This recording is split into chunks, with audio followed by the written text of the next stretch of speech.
The black SUV didn't slow down, it accelerated. Zuri Calloway never saw it coming. One second she was walking out of the Baek Group headquarters into the cold San Francisco rain, a leather satchel pressed tight against her ribs, confidential shipping ledgers inside. The next second, 2,000 pounds of steel hit her at 40 miles an hour and threw her across the wet pavement like she weighed nothing at all. The driver didn't stop, didn't even brake. The SUV fishtailed once on the slick road and vanished into the storm. And Baek Do-jun, a man who had ordered violence without flinching for 15 years, dropped to his knees in a puddle of rainwater and blood and made a sound no one in his organization had ever heard from him before. Something that wasn't quite a word, something that wasn't quite human. If you've ever watched someone you love get hurt right in front of you and you couldn't stop it, then you already know what this story is really about. Not the power, not the revenge. The moment when the one thing you refuse to admit you needed almost gets taken from you forever. Stay with us. Subscribe to the channel, hit that like button, and drop your city or country in the comments below. I want to see how far this story travels. And don't go anywhere, because what Do-jun does next is going to change everything. Baek Do-jun had not become the most feared man on the American West Coast by being careless. He had built that reputation the slow way through 14-hour days, through calculated silence in rooms where other men talked too much, through knowing exactly when to apply pressure and exactly when to disappear. His shipping empire moved containers between Busan and the port of Oakland on a schedule that looked legitimate on paper and kept federal inspectors largely bored. He had legitimate freight clients, legitimate invoices, legitimate lawyers who charged legitimate rates, and never asked questions that would require uncomfortable answers. He was 40 years old and had gray beginning at his temples that he didn't bother coloring. He kept himself lean the way he kept everything else, through discipline, through refusing waste. He owned a house in Pacific Heights that cost more than most people earned in a lifetime and kept it nearly empty. He didn't collect things. He didn't collect people either, which was the reputation he'd worked hard to maintain. The reality was more complicated. Zuri Calloway had joined his organization 3 years ago through a referral from a financial consultant in Oakland who had described her simply as scary good with numbers, and she doesn't rattle. Do-jun had interviewed her himself. She had shown up in a dark blazer and natural curls. She hadn't bothered to tame for the meeting, and when he'd asked her, point blank, how she felt about working for an organization that operated in certain gray areas of international commerce, she had looked at him steadily and said, "Depends on whether you're asking me to do anything that would get me arrested. I'm not interested in being anyone's fall person." He had hired her that afternoon. Her official title was executive assistant. Her actual function was closer to the nerve center of the entire operation. Shipping manifests, account discrepancies, logistics coordination. Sensitive communications that couldn't pass through channels anyone else touched Zuri, handled it all with a quietness that he had come to depend on the way a building depends on its foundation. She didn't announce what she'd fixed. She fixed it and moved forward. She was 33, warm brown skin, and dark eyes that took in a room the moment she entered it, and she had a particular way of looking at Do-jun when he was about to make a decision she thought was wrong. Not saying anything, not arguing, just holding his gaze until he heard himself think it through. It worked more often than he would ever admit out loud. He had understood for at least 2 years that what he felt about her had moved somewhere past professional appreciation. He had also understood that acknowledging it would be the most dangerous thing he'd ever done. Not because of any rule in his organization, there was no rule. Because he knew himself. He knew what he was capable of when he cared about something. He had watched himself respond to threats against his business with a coldness that his own lieutenants found unnerving. He didn't want to think about what he would become if something threatened her. So he had kept it locked, kept it professional, kept the distance. That Tuesday night, he had stayed 20 minutes later than her going over a discrepancy in the Incheon freight manifests. She had left first, satchel over her shoulder, telling him the ledgers needed to be transferred to the secure office upstairs before morning, and that she'd handle it herself. He had nodded without looking up. Then something made him look up. He didn't know what. A sound he didn't quite hear, or an absence of sound, or nothing logical at all. He walked to the window overlooking the front entrance and saw Zuri on the pavement below, walking toward the parking structure, and he saw the black SUV parked 40 yards down the street, with its lights off. And he felt something cold move through him that had nothing to do with the weather. He was already moving before the engine turned over. He got the lobby door open, got through it, got 3 steps onto the pavement, and the SUV accelerated from a dead stop to highway speed in the time it took him to understand what was happening. He screamed her name. She turned toward his voice. The impact came from the other direction. The sound was something he would spend a long time trying to stop hearing. He reached her in seconds. She was on the ground 12 feet from where she'd been walking. The satchel somehow still caught around her arm, rain already washing into the cut above her eyebrow. He got his hands under her, and she was breathing. He registered that first, before anything else, and the relief was so violent, it nearly took his legs out. She was breathing. "Don't move," he said. The ledgers, her voice was wrong. "Too thin. The ledgers are still, I don't care about the ledgers." Do-jun. She tried to focus on his face, and he could see it costing her. "They didn't get the ledgers. Zuri. I'm telling you because it matters." She coughed, and he watched her face change with the pain of it, and his hands tightened on her. And he made himself keep looking at her face because he couldn't look at anything else without losing the specific, measured control that he needed to maintain right now. The SUV, silver insignia on the rear door. I saw it. "Don't talk. It's the Arden Circle." The name landed in his chest like a blade. Celeste Arden had been circling his shipping routes for 8 months, a criminal heiress who had inherited her father's Pacific syndicate and spent the 2 years since expanding it with an aggression that had cost 3 of Do-jun's associates there. Business, and one of them considerably more than that. She was ambitious in the specific way that made her dangerous, not greedy, not reckless, but convinced that she was smarter than every person in a room and usually right enough about it to be believed. She had been sending signals for months. A bid on a warehouse he'd held in Oakland. A competing offer on a freight partnership he'd cultivated for 4 years. Subtle pressure designed to make him feel the edges of his territory contracting, without ever giving him a clean target to respond to. He had been patient. He had watched and waited and not given her what she was looking for, which was a reason to escalate. She had decided to create her own reason. The ambulance took 11 minutes to arrive, and Do-jun spent every one of those minutes on the pavement in the rain with Zuri's head in his lap, talking to her, keeping her with him, while Yoon Seok-min materialized from wherever he always materialized from when Do-jun needed him and stood nearby making calls in a voice too quiet to hear. Seok-min was Do-jun's oldest lieutenant, 44, compact, a face that had absorbed enough damage over the years to look permanently unreadable. He was loyal the way structural steel was loyal, quietly, completely, without needing to discuss it.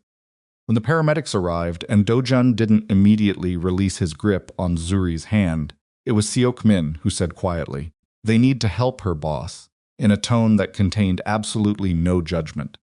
Do-jun let go.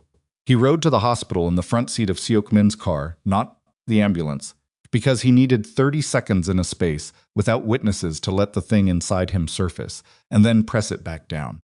When they arrived, he went directly to the surgical waiting area and sat in a plastic chair that was too small for him and did not move for 4 hours. Seok-min brought him coffee that went cold. Do-jun didn't drink it. Around 2 in the morning, a surgeon appeared and said that Zuri had 2 broken ribs, a lacerated spleen that they'd managed to repair without removing, and a concussion they were monitoring. She was going to recover. It would take time. Do-jun said, "Thank you," in a voice that came from somewhere very far away from where he was actually standing. Then he turned to Seok-min and said, "I want everything Celeste Arden owns identified and cataloged by morning." Seok-min looked at him. "Everything," Do-jun said. "Warehouses, accounts, partnerships, properties, people who owe her favors.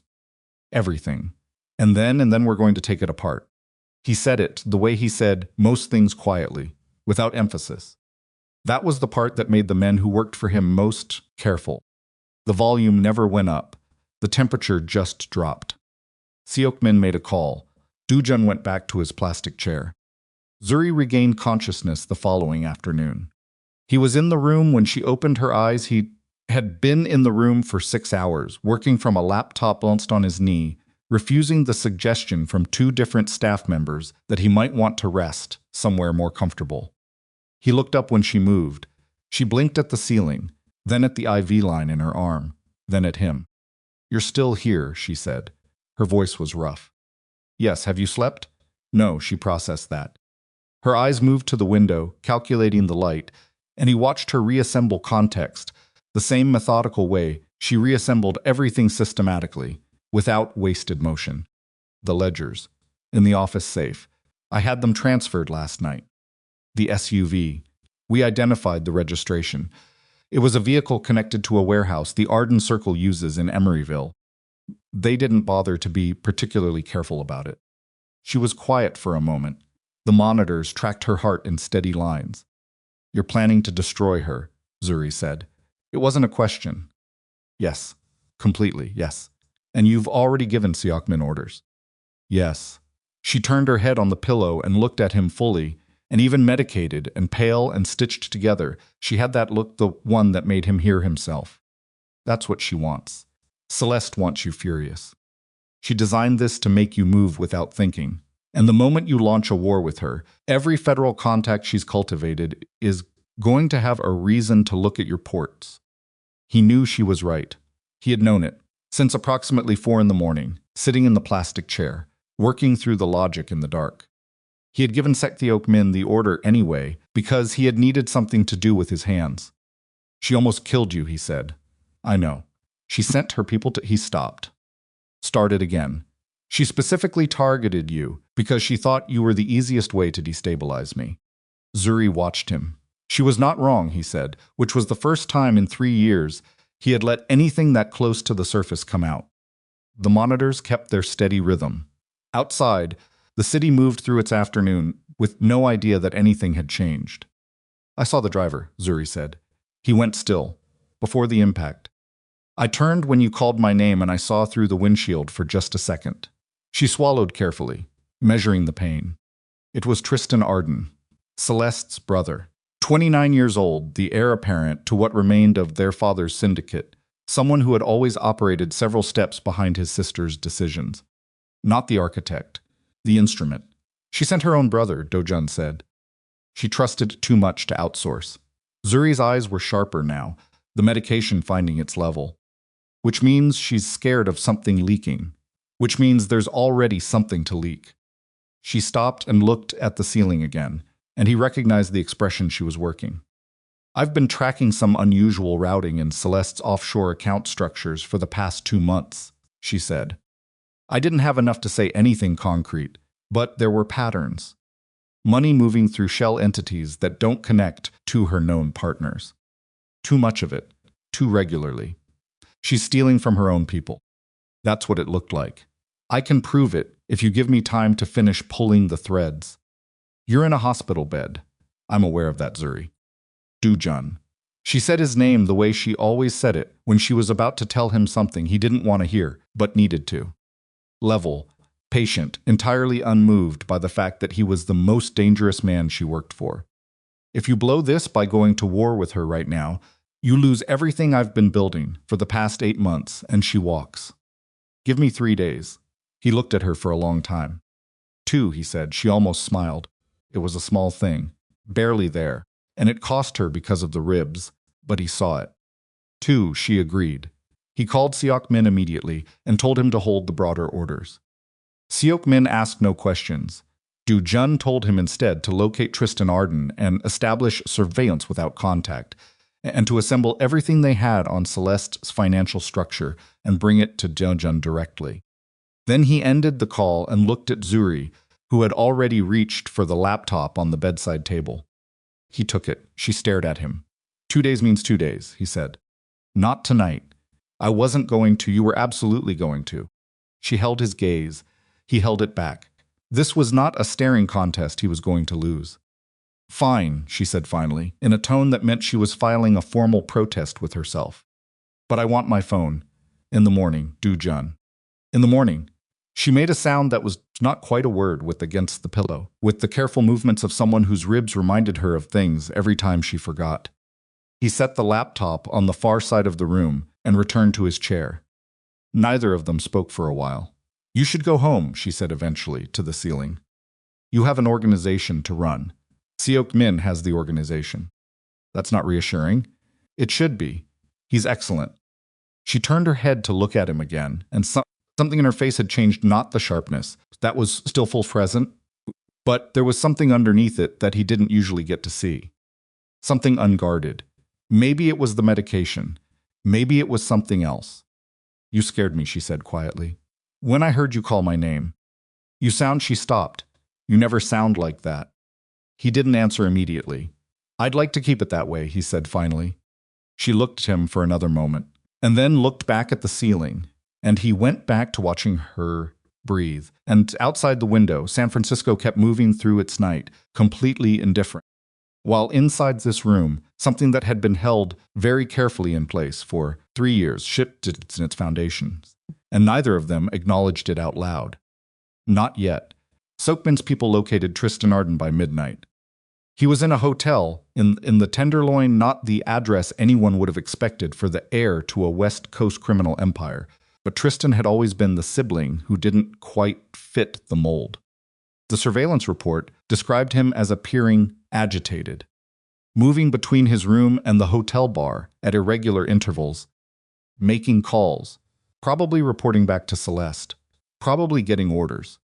Do-jun read the report at 3 a.m. from the chair beside Zuri's bed, with the lights low and the city quiet outside.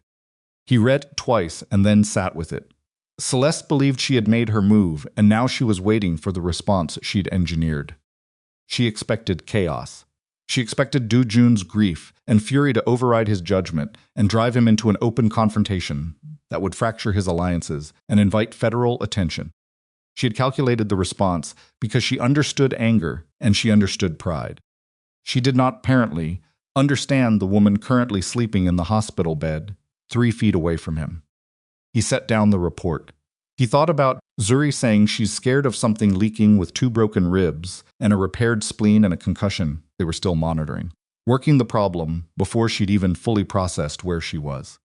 He thought about 3 years of watching her notice things no one else noticed, fix things before he knew they needed fixing, hold the center of his operation together, with a combination of intelligence and stubbornness that he had never encountered anywhere else.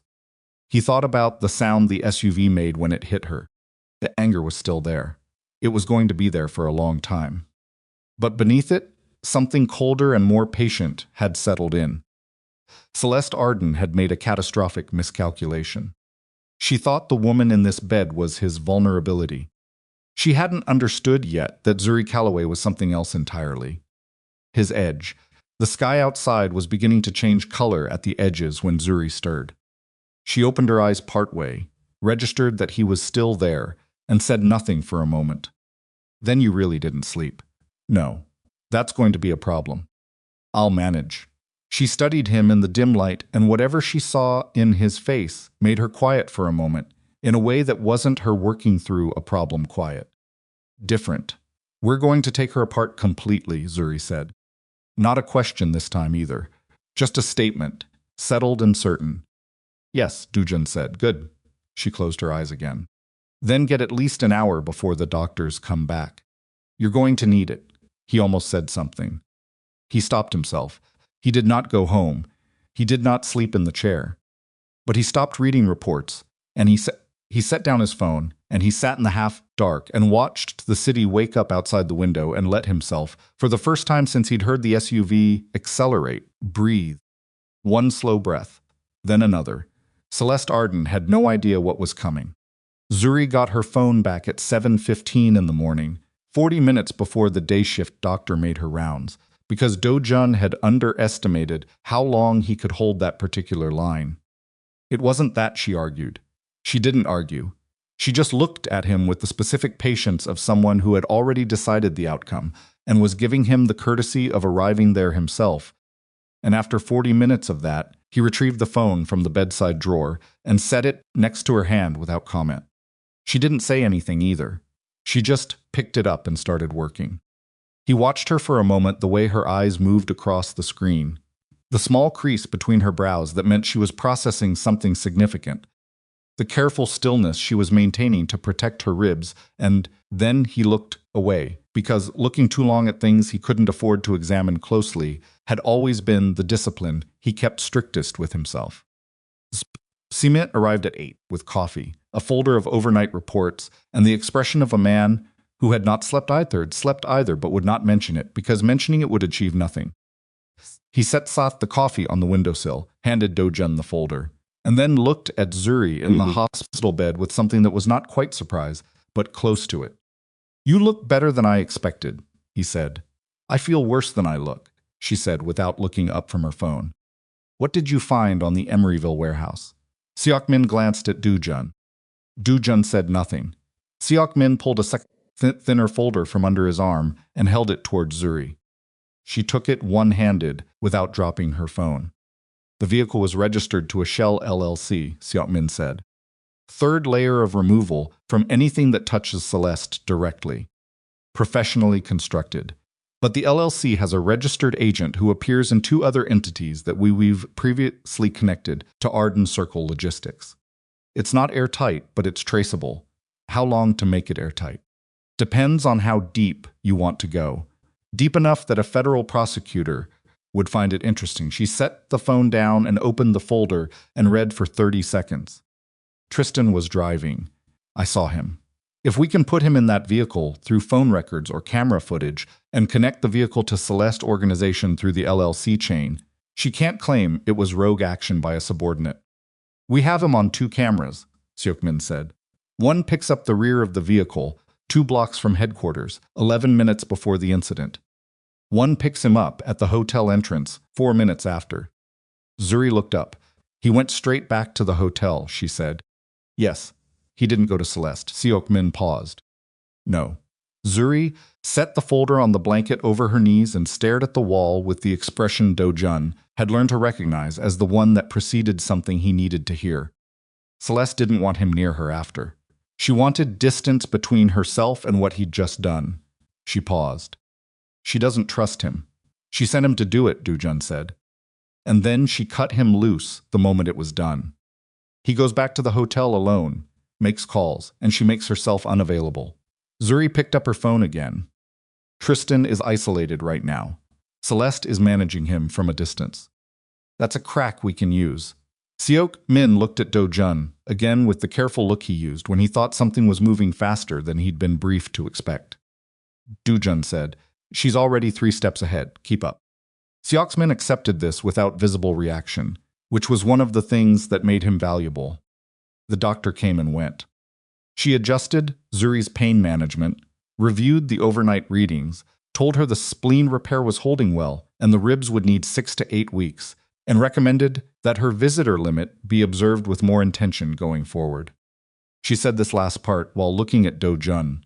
He looked back at her without expression. She moved on.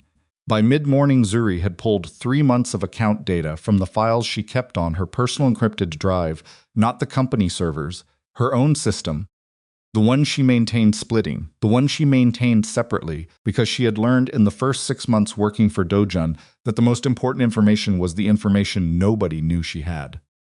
She had been watching Celeste's financial edges since February, not because she'd been asked to, but because Celeste's expansion pattern had been making her uneasy in the specific way that things made Zuri uneasy when they didn't add up. She had mentioned it to Do-jun once, briefly, in March, and he had asked her to keep watching. She had kept watching. Now, she spread what she had across the blanket in front of her printed sheet Seok-min had brought per her instructions, because she thought better on paper when she was working something complicated and started building the picture out loud. Because Do-jun was in the room and he was going to hear it eventually, and she had learned that he processed information better when he received it in real time rather than in written reports. Celeste has 12 known financial partners, she said. Syndicate-level relationships. Money comes in from their operations, gets moved through her network, and goes back out cleaned. That's been the structure since her father. She tapped a column of figures. Starting in October, I found transfers exiting the network before they reached certain partners. Not large amounts individually, consistent amounts. Regular timing. She's skimming, Do-jun said. She's skimming from people who kill people for smaller offenses than skimming. Zuri underlined something with a pen she'd found in the drawer. And she's been doing it for at least 5 months. Which means she needs money. She can't get through normal operations, and she needs it badly enough to take a risk she would normally never take. Her expansion, Seokmin said. Her expansion is costing more than her legitimate partnership income covers. She's acquiring territory faster than it generates return, and she won't slow down because slowing down signals weakness, and signaling weakness invites exactly what she's trying to prevent. Zuri looked at the pages for another moment. She's in a bind, and scared people do desperate things. She looked at Do-jun, like hitting a target in front of headquarters at 40 miles an hour and assuming the chaos that follows would give them time to stabilize. The room was quiet for a moment. If her partners find out she's been stealing from them, Do-jun said. She loses everything, Zuri said. The relationships, the protection, the alliances. And her partners are not people who respond to that kind of betrayal with lawyers. Do-jun set down his coffee cup. How much of this can you prove? Right now?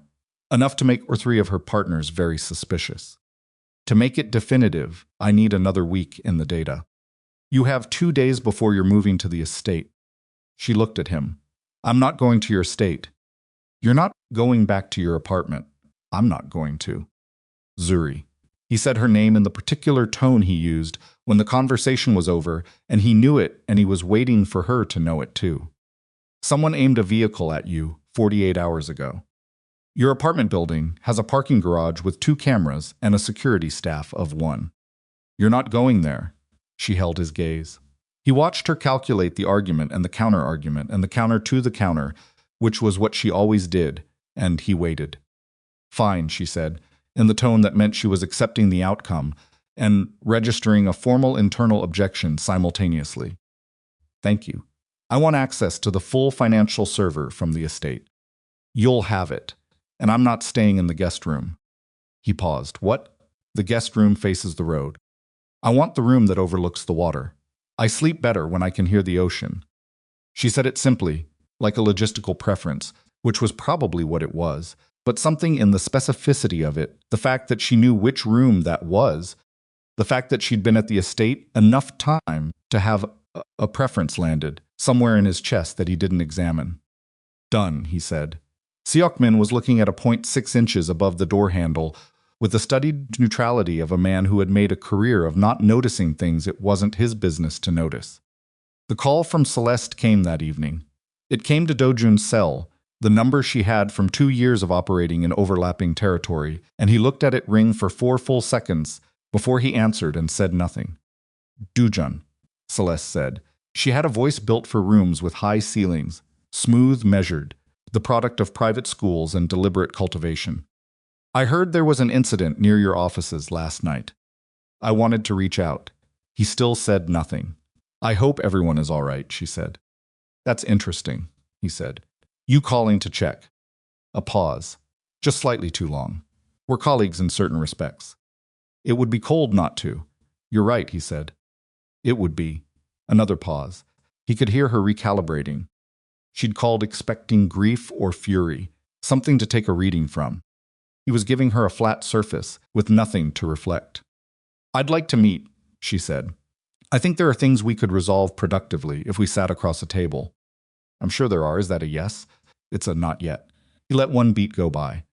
I'll be in touch, Celeste. He ended the call. Zuri was watching him from the bed. She had heard his half of it. She's nervous, Zuri said. Yes. She expected you to either refuse completely or agree under pressure. You gave her nothing, I know. She's going to spend the next 24 hours trying to figure out what that means. Zuri leaned her head back against the pillow. Do-jun pocketed his phone. How's the pain? Manageable. That means bad. It means manageable. She closed her eyes briefly. Stop hovering. I'm sitting. You're hovering while sitting. It's a talent. He said nothing. Outside, the fog was coming in off the bay in the way it did every evening, swallowing the lights at the waterline and moving up the hills. He watched it through the window. She has someone inside your organization, Zuri said. Her eyes were still closed. She had to. The timing of the hit was too precise. She knew when I'd be leaving the building. She knew I'd have the ledgers. She knew you'd be upstairs. She had information. He had been thinking about this since 2 in the morning. He had been hoping she wasn't going to say it. Who knew you were transferring the ledgers last night? He asked. I told Seok-min at 3 in the afternoon that I'd be taking them upstairs after close. He was the only one. Seok-min didn't tell anyone. Probably not. But whoever gave Celeste the timing information had access to your operational schedule, knew when you typically left the building, and had enough visibility into my movements to know I'd be the one moving sensitive materials. She opened her eyes and looked at the ceiling. That's not outside access. That's someone at the table. The silence in the room changed quality. Seok-min had stepped out 20 minutes ago to make calls. Do-jun was aware of this and aware of the specific, brutal irony of the timing. You're not saying it's Seok-min, he said. I'm saying someone with equivalent access. I'm saying we need to be careful what we move through what channels going forward. She turned her head and looked at him directly. I'm also saying you can't tell anyone I said this. I understand that. Because if there's a mole and they find out I'm looking, I understand, Zuri. She looked at him for a moment, measuring. Then she nodded once and looked back at the ceiling. He had been in the business of controlled violence for 15 years, and the feeling that moved through him in the next 30 seconds was not one he had a clean name for. It was not simply anger, though the anger was there. It was something older and animal, the specific feeling of a perimeter being breached while you were still inside it. Someone at his table had helped put Zuri on that pavement. He kept his face entirely still and thought about that very carefully. And when Seok-min came back into the room, Do-jun greeted him the same way he always did, and asked for the update on Tristan's location, and gave no indication that anything had shifted. The discipline of that cost him more than he would have expected. Zuri was discharged 3 days later. Do-jun's car met her at the hospital entrance, and she came out in the same clothes she'd been wearing the night of the impact, because no one had thought to bring her alternatives. Walking carefully with the slight forward tilt of someone managing pain they decided not to discuss. She got into the car. He got in beside her. Neither of them mentioned the clothes. The estate was 40 minutes south of the city, set back from the Pacific Coast Highway on a ridge that looked straight out over the water. Do-jun had owned it for 6 years and used it approximately 4 times. Squips. It was everything: security perimeter, generator, satellite communications, a server room on the lower level that had never officially existed in the property records. He had built it as a contingency. He had not previously considered that the contingency would involve driving Zuri Calloway through his front gate and watching her assess the property with the expression of someone filing everything away for future reference. It's bigger than I expected, she said. I built it for operational capacity. There are 6 visible cameras from the driveway alone. 14 total. She absorbed this. The server room? Lower level. I'll show you after you've slept. I don't need to. After you've slept, he said. She pressed her lips together but didn't push it. The first 3 days at the estate were, in the way of things that looked like one thing, and were actually something, the most dangerous period Do-jun had navigated in years. Not because of Celeste, because of proximity. His professional life had been built on keeping Zuri at a specific managed distance. He knew what distance to maintain. He had the architecture of their relationship calibrated to millimeters, how close to stand, how long to hold eye contact, when to leave a room she was in, when to cut a conversation that was moving toward territory he didn't intend to enter. The office made it manageable. The office had edges and purposes and the natural interruptions of organizational life. The estate had none of that. The estate had a kitchen they both ended up in before 6 in the morning because neither of them slept well in unfamiliar spaces. It had a long window overlooking the water where she sometimes stood in the early light with coffee and didn't notice he'd stopped working to watch her. It had evenings where the operational updates ran dry and there was nothing left to be professional about. He handled it by maintaining structure. Briefings at 8, noon, and 6. Server access protocols. Operational separation. He kept the work between them as a load-bearing wall. She handled it by being entirely, maddening herself. The fourth night, he found her at the kitchen table at 11:30 with her laptop open and the printed account files spread across the surface, and the particular tension in her jaw that meant she'd found something. He set down the glass of water he'd come for and said, "What?"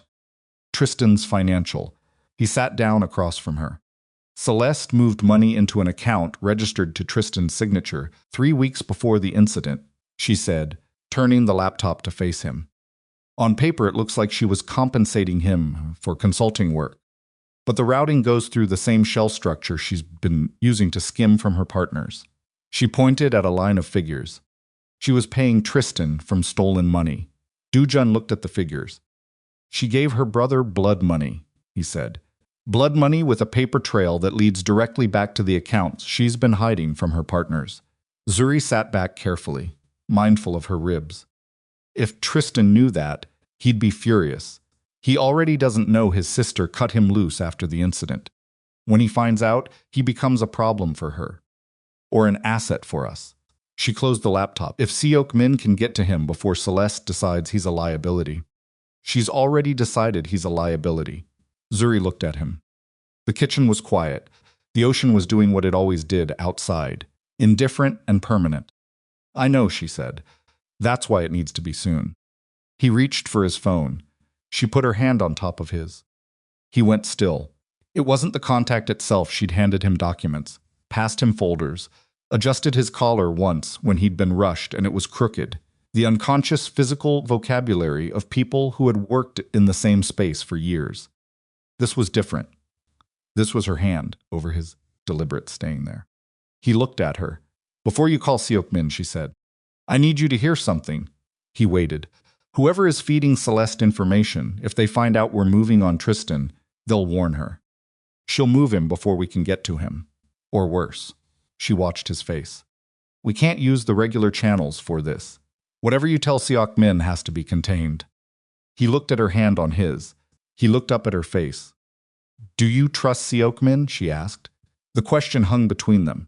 He understood what she was actually asking, which was not simply whether Seok-min was loyal, but whether Do-jun was capable of holding open the possibility that someone he had trusted for 11 years might have failed that trust. Whether he could sit inside that uncertainty without letting it collapse into either blind or preemptive action. I trust him, Do-jun said, conditionally, until I know differently. She held his gaze for a moment. Then she lifted her hand. He noticed the absence of it. He made the call. He gave Seok-min the instruction to move on Tristan Arden, pick him up quietly, and bring him to a location he specified, not the estate.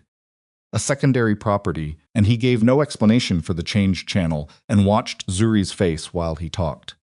Seok-min said he'd handle it. Do-jun ended the call. Now we wait, Zuri said. Now we wait, he agreed. She gathered She gathered the papers from the table and began reorganizing them with her usual precise movements. And he sat across from her in the kitchen of his empty estate at midnight, with the ocean somewhere beyond the glass, and watched her work.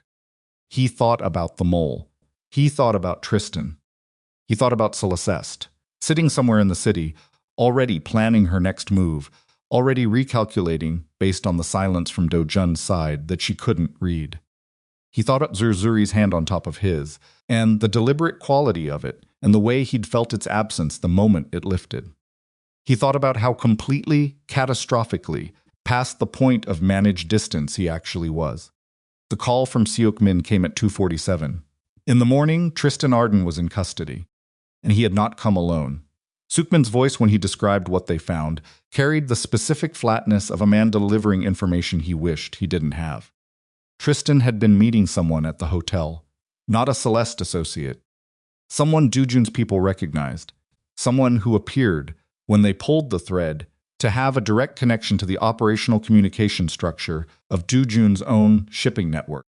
Do-jun listened to the entire report without interrupting. When Seok-min finished, Do-jun said, "Don't move him. Don't make contact with anyone in the main office. Come directly to me." He ended the call. Zuri was watching him from across the kitchen table. She had heard the change in his breathing before he'd even fully processed what he'd been told. The mole, she said. Yes, someone we know, yes. She looked at him steadily. How bad? He set the phone on the table between them. Bad enough, he said, that we need to change everything we're doing starting right now. The ocean kept moving outside. The house was very quiet. And somewhere in the city, a person who had sat at Do-jun's table and eaten his trust for years had just run out of time. Seok-min arrived at the estate at 4:12 in the morning.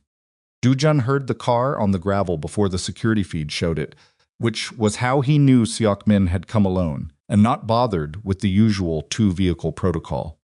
That itself was information.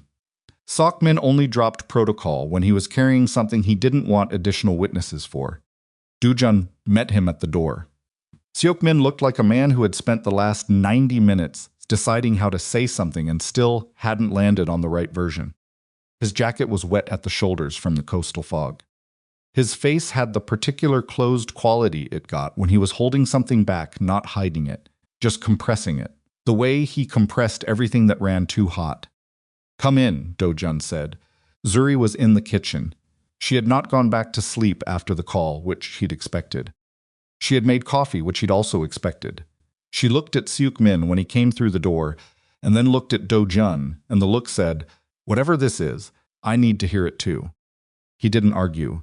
They sat at the kitchen table, the three of them, with the ocean doing its indifferent work outside and the coffee going largely untouched, and Seok-min laid it out. The man Tristan had been meeting at the hotel was named Park Jin-ho, 41 years old. He had been with Do-jun's organization for 9 years, started in logistics coordination, moved up through the shipping operations division, currently held a senior position managing the manifest review process for inbound containers at Oakland. He had access to scheduling data, operational timelines, personnel movement records. He had, for the past 11 months, been quietly feeding selected pieces of that information to a contact whose communication signature, when Seok-min's people traced it back, connected to an intermediary 3 layers removed from Celeste Arden's network. Seok-min put a photograph on the table, Park Jin-ho leaving Tristan's hotel through a side entrance, face angled down but recognizable. 9 years, Do-jun said. Yes, he was at the table when we discussed the ledger transfer. Seok-min was quiet for 1 second. He was in the building. Whether he was specifically told about the transfer or whether he had access to the scheduling system that would have shown Zuri's after-hours activity, he paused. Both are possible. Zuri was looking at the photograph. Her face was the careful blank she maintained when she was angry enough that showing it would cost her something she couldn't afford to spend. He's been feeding them operational data for almost a year. That we can confirm. There may be earlier contact we haven't reconstructed yet. A year, she said, and left it there. Do-jun looked at the photograph. Park Jin-ho. He had a memory of the man unremarkable, competent, the kind of person who populated a large organization's middle tier without distinguishing himself particularly in any direction. He had attended 3 company dinners that Do-jun could recall. He had a daughter in middle school. He had come to Do-jun once, 4 years ago, with a logistics problem he'd solved before he finished presenting it, which Do-jun had noted because he appreciated efficiency. He thought about that, and then he set it aside because it wasn't useful. Where is he now? Do-jun asked. His apartment. We have 2 people outside. He doesn't know we have Tristan yet. Seok-min folded his hands on the table. He will know by morning. Tristan will reach out, or Celeste will notice the absence and make contact, and Jin-ho will understand something has shifted. How long before he runs? 6 hours, maybe less. Do-jun stood. Bring him in. Do-jun, Zuri's voice was level. Both men looked at her. If you pull Jin-ho right now, Celeste will know within hours that her channel is burned. She'll accelerate whatever she's planning. She's already accelerating. She's operating on a timeline she controls. The moment she knows we've identified her source, that timeline compresses to something we can't predict. Zuri turned her coffee cup slowly in her hands, a thinking gesture. We need 1 more day of Jin-ho not knowing we know. To do what? To move the information he has access to. She looked at Do-jun steadily. Whatever operational data he's been feeding her, the scheduling systems, the manifest timelines, we change all of it. New routes, new timing, new personnel assignments. We feed it through the channels he monitors. She thinks she's reading our actual movements. She's reading a fiction. Seokmin was quiet. Do-jun looked at her. And then we pull him, she said, when the false information is already in her hands and she's committed to acting on it. She moves on a position we're not in. We're somewhere she doesn't expect. The kitchen was quiet for a moment. The refrigerator made a small mechanical sound.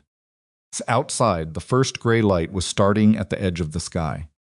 That means leaving him in place until this evening, Do-jun said. Yes. Knowing what he did, she held his gaze. Yes. He looked at Seokmin. Seokmin gave nothing back. It was Do-jun's call. And Seokmin understood that and was not going to offer an opinion that would make it easier or harder. Do it, Do-jun said. Jimin stood. He took the photograph from the table and put it back in his jacket. He left without finishing his coffee, which was a normal Seokmin behavior and meant nothing, except that the door closing behind him left a silence that was heavier than the one before he'd arrived. Zuri set her cup down. You want to go get him right now, she said. I want to do several things right now, Do-jun said. I'm not doing any of them. She looked at him for a moment. Not the assessing look, not the working through a problem look. Something quieter than those, I know. Someone I employed for 9 years helped put you in a hospital. I know, she said again. And the repetition was deliberate, not dismissing it, just absorbing it with him, in the way she did things sometimes that made him feel less alone in a situation than he had any right to expect. He picked up her coffee cup, still mostly full, and brought it to the sink and poured it out. He didn't know why he did that. She didn't say anything. Go sleep for 2 hours, he said. You need to sleep more than I do. 2 hours, he said. I'll wake you when Seokmin confirms the false data is in the system. She could have argued. She measured the argument and decided against it, which told him the pain was worse than she was presenting. She pushed herself up from the table, using the edge for support. The ribs were better but not reliable, and she moved toward the hallway.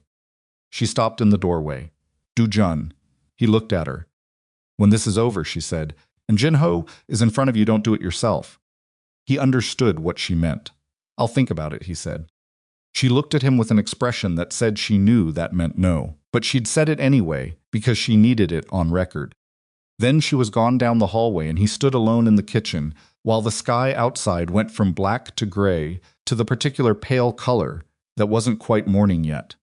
He thought about Park Jin-ho's daughter in middle school. He thought about what Zuri had looked like on the pavement. He stopped thinking about Park Jin-ho's daughter. The false data operation ran through the morning. Seokmin coordinated it through 2 people he trusted without explanation, changing the manifest routing schedules, altering the timeline for a significant container transfer Do-jun's organization had planned for the following week, adjusting personnel assignments across 3 shifts. Everything Jin-ho had access to was carefully, systematically poisoned. The authentic operational data moved through a parallel channel Jin-ho had no visibility into. By noon, the false information had been sitting in the accessible system for 4 hours. At 1:17, Jin-ho accessed the scheduling database from his work terminal. Seokmin sent Do-jun the timestamp with no additional comment. At 3 in the afternoon, Seokmin brought Park Jin-ho through the back entrance of a building Do-jun owned in the Potrero Hill neighborhood, a legitimate property, a former warehouse converted to office space, currently used for nothing in particular, which was one of the reasons Do-jun maintained it. Jin-ho arrived not restrained but flanked, and he knew enough about how this worked to have made no attempt to resist, which indicated he'd had the past several hours to understand that resistance was not among the available options. Do-jun was waiting in an interior room with no windows and 2 chairs. Jin-ho sat in one. He was sweating despite the cold of the room. He was a medium-sized man, middle-aged, with the posture of someone who had been hoping for a different outcome until approximately 20 minutes ago. Doon sat in the other chair and looked at him without speaking. This was a technique he had refined over many years. The silence at the beginning of a conversation like this one performed a function that questions could not created a space that the other person, operating on fear, would attempt to fill. And how they filled it revealed what they'd decided to prioritize. Lies or positioning or genuine collapse. Jinho lasted 40 seconds. I didn't know what she was going to do, he said. I want you to understand that. What did you know? Do-jun asked. They told me they were conducting competitive intelligence, that they were trying to understand the operational structure well enough to make a business approach. His voice was tight, running slightly fast. I understood the situation wasn't entirely. Stop, Jinho stopped. Start with when, Do-jun said. Not the explanation, when a breath. 14 months ago. I was approached through a professional contact, someone I'd known from before I came to you. The initial ask was minor. Scheduling data, nothing sensitive. He stopped himself. Recalibrated. I had a situation financially. My daughter's medical costs. My wife left. I was carrying it alone. I'm not telling you that as an excuse. I'm telling you because you asked. I didn't ask that. I know. Jinho pressed his hands together on his knees. I know you didn't. Do-jun looked at him. He thought about the 14 months. He thought about every conversation that had passed through channels Jinho had access to. He thought about the night of the hit, what data Jinho would have been able to see, what he would have passed to Celeste's intermediary, how many hours' notice they'd had. The night Zuri was hit, Do-jun said. Jinho's face changed. Did you know, Do-jun said. The man across from him was quiet. The quality of the quiet was different from the quiet. Before, it was not the quiet of someone compressing information. It was the quiet of someone who understood that the answer to this question would determine what happened to them in the next 60 seconds. I knew they were planning an action, Jinho said. They told me to confirm the after-hours schedule.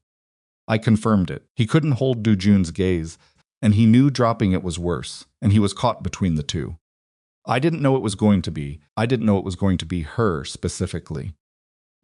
I didn't know it was going to be a vehicle. What did you think it was going to be? I thought. He stopped. I told myself I didn't know. That's not the same thing.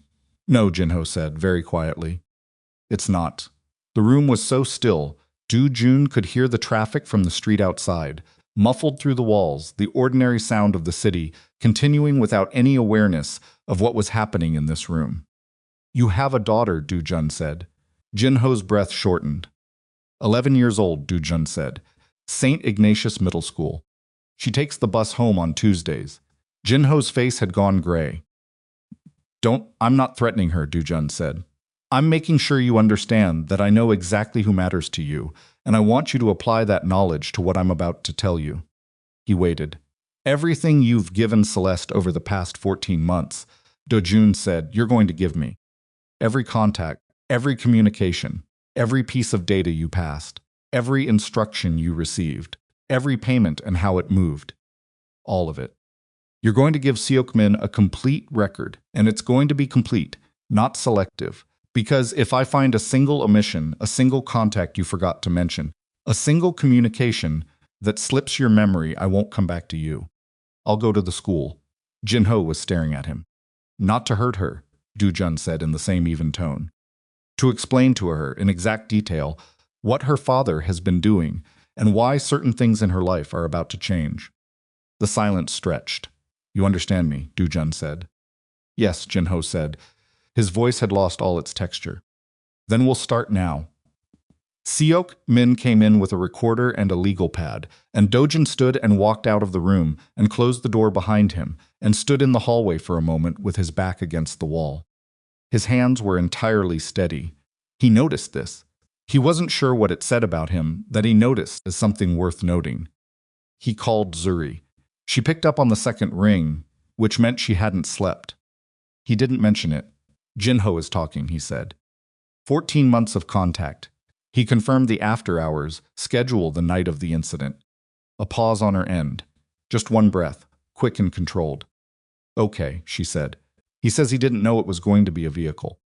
He says he told himself he didn't know what they were planning. Another pause. Do you believe him? It doesn't change what he did. That's not what I asked. He thought about Jinho's face when he'd asked the question. The specific texture of the silence. Yes, he said. I believe he didn't know it was going to be a vehicle. I believe he knew it was going to be something. Okay, she said again, in a different way than the first time, not processing, absorbing. He's giving us the full communication chain, Do-jun said. That's going to include contact signatures we can trace back. We're going to know exactly how Celeste's information pipeline worked. And what she doesn't know is that the last thing that went through the pipeline was poisoned. Yes, he heard her careful movement, the sound of fabric against upholstery. She was probably on the couch in the office, which was where she worked when the desk chair made her ribs complain. She's going to move soon, Zuri said. Now that she has what she thinks is our operational timeline for next week, she's going to try to position herself to take something. A warehouse, a shipment, a contract. Something that lets her demonstrate to her remaining partners that she can still deliver while we're supposedly destabilized. Let her position. I just want to make sure we're positioned, too. She paused. I need the rest of the day on the financial data. By tonight, I'll have enough to send to 2 of her partners directly. Not everything, just enough to make them start asking questions she can't answer cleanly. You're going to fracture them from the inside. She stole from them for 5 months.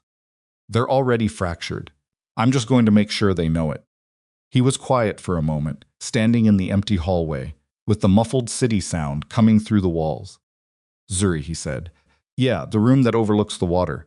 He stopped. Started again. You've been at the estate before. You know which room it is. A beat.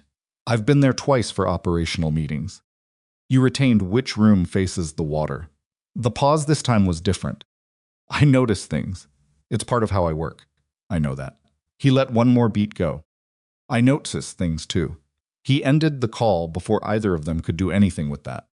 He went back into the room where Seok-min was recording Jin-ho's full accounting, and he stood near the wall and listened.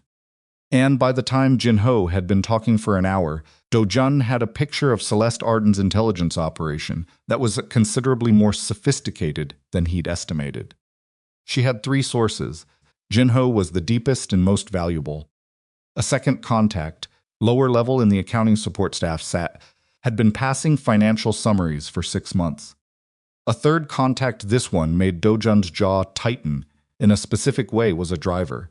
One of the 6 men responsible for transporting Do-jun himself between locations, who had been logging route patterns and timing data. His driver. He had been sitting 6 feet behind a person who was mapping his movements for Celeste Arden. Seok-min looked at him at the moment Jin-ho named the driver. Do-jun gave him nothing back. He stored it the way he stored everything that ran too hot in the specific compartment he'd built for things that needed to stay cold until they were useful. He had trusted these people. Not naively, he had vetted them, maintained security protocols, practiced exactly the kind of operational discipline that was supposed to prevent this. And they had sat inside his trust and looked at it from the inside and decided it was worth less than what Celeste was offering. The session ran 4 hours. By the end, Jin-ho had nothing left to give, and the shape of Celeste's full intelligence operation was laid out on 30 pages of notes in Seok-min's precise handwriting. Jun left Jin-ho with 2 of Seok-min's people, and instructions that aligned with what he'd promised. The daughter would be told nothing. The full accounting would be verified, and Jin-ho's further cooperation would determine what the next step looked like. It was not a guarantee of safety. It was not presented as one. Jin-ho understood this. It was 7:30 when Do-jun got back to the estate. The coastal fog had come in thick, and the lights from the water were barely visible through it. He sat in the car for a moment, in the driveway, because he didn't want to bring what was in his chest through the front door at the same temperature it currently occupied. He was angry.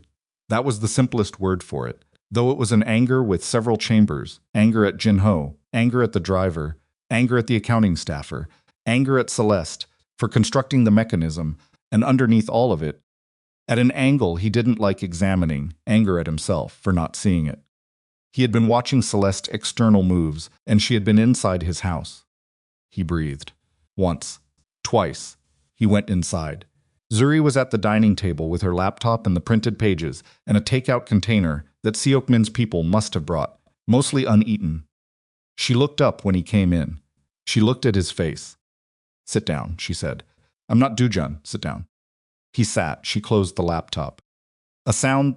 She had been around him long enough to understand when pushing information at him would be absorbed, and when it would just move past the surface of him without penetrating, and she was reading the current situation correctly. She folded her hands on the table. How many? She asked. 3. She absorbed that. The driver, he looked at her. I considered it, she said. The route patterns. If Celeste knew which hospital you went to, which entrance you used, how long you stayed. Yes. She was quiet for a moment. The driver knows your protective habits. Your movement patterns. If Celeste was planning something beyond the shipping territory. I know what it means. Then you know we need to move your schedule. Tonight, everything changes routes, vehicles, timing. Suckman is already on it. She nodded. She reached across the table and pushed the takeout container toward him. He looked at it. I'm not hungry. You've been running on coffee since 2 in the morning. She pushed it another inch. I'm not asking. He looked at the container. He looked at her. He took the container. They were quiet while he ate without tasting anything. The ocean moved outside. The fog pressed against the windows. I need to tell you something, Zuri said, when the container was half empty. He set it down. The financial data I've been pulling on Celeste. She opened the laptop again and turned it to face him. He looked at the screen. Numbers, account designations, a web of entity names. I finished the trace this afternoon. And she's not just skimming from her partners. Zuri pointed to a cluster of entries in the lower half of the screen. She's been liquidating. Over the past 6 weeks, she has been systematically converting long-term assets to liquid capital.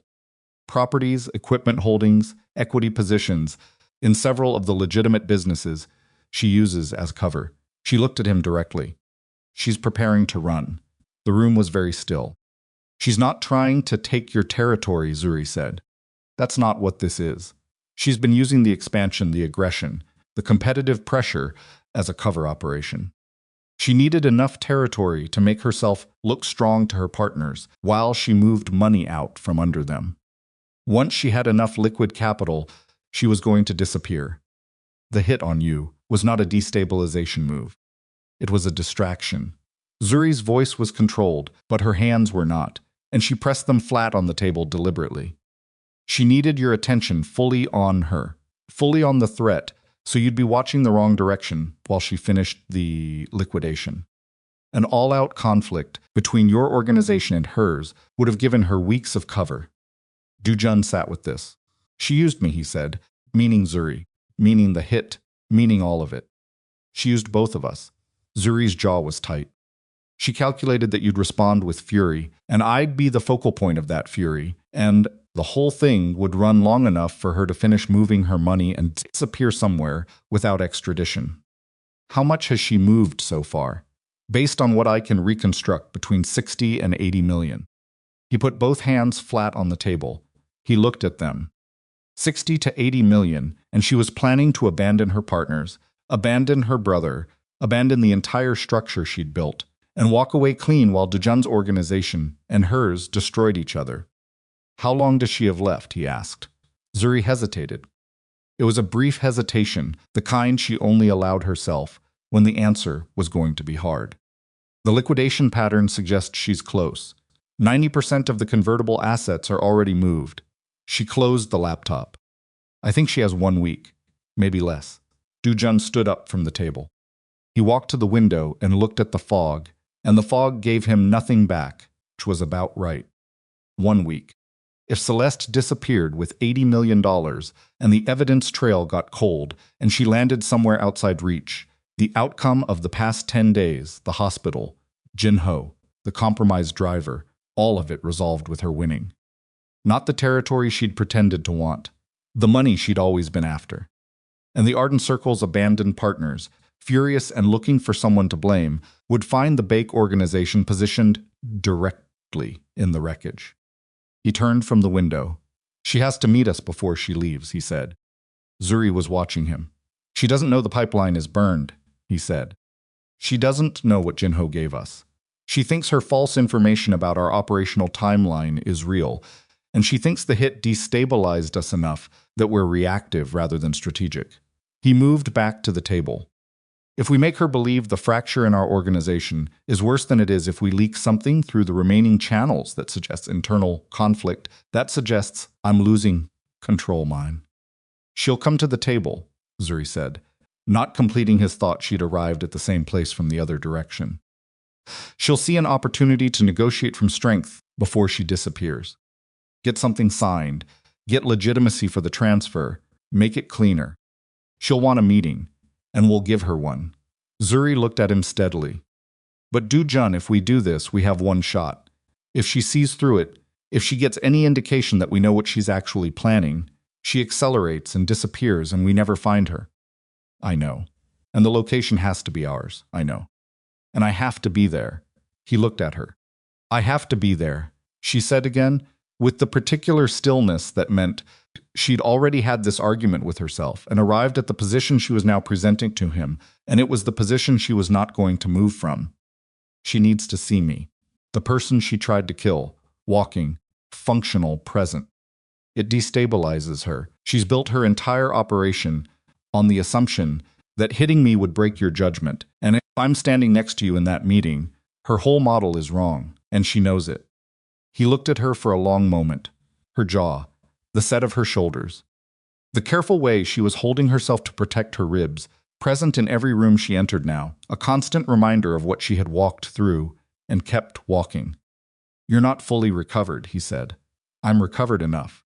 Zuri, I know what I'm offering, she said. I know the cost of it. I'm offering it anyway. She paused. That's the part you need to trust. The word trust landed between them with all the weight the previous 2 weeks had loaded onto it. He looked at her for a long moment in the dim light of the dining room, the fog pressing against every window, the ocean somewhere beyond it doing its permanent indifferent work. And something inside him, something that had been held in the controlled architecture of professional distance for 3 years, made a sound very much like a structure, reaching the limit of what its load-bearing walls could carry. I'll contact Celeste in the morning, he said.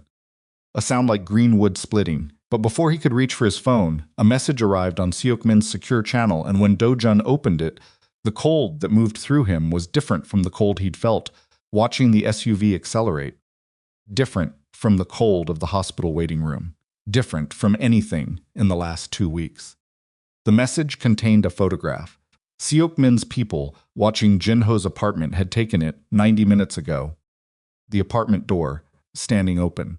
Inside, visible from the hallway, a scene that made the careful compartments Do-jun had built for things that ran too hot collapse all at once into a single, undivided recognition.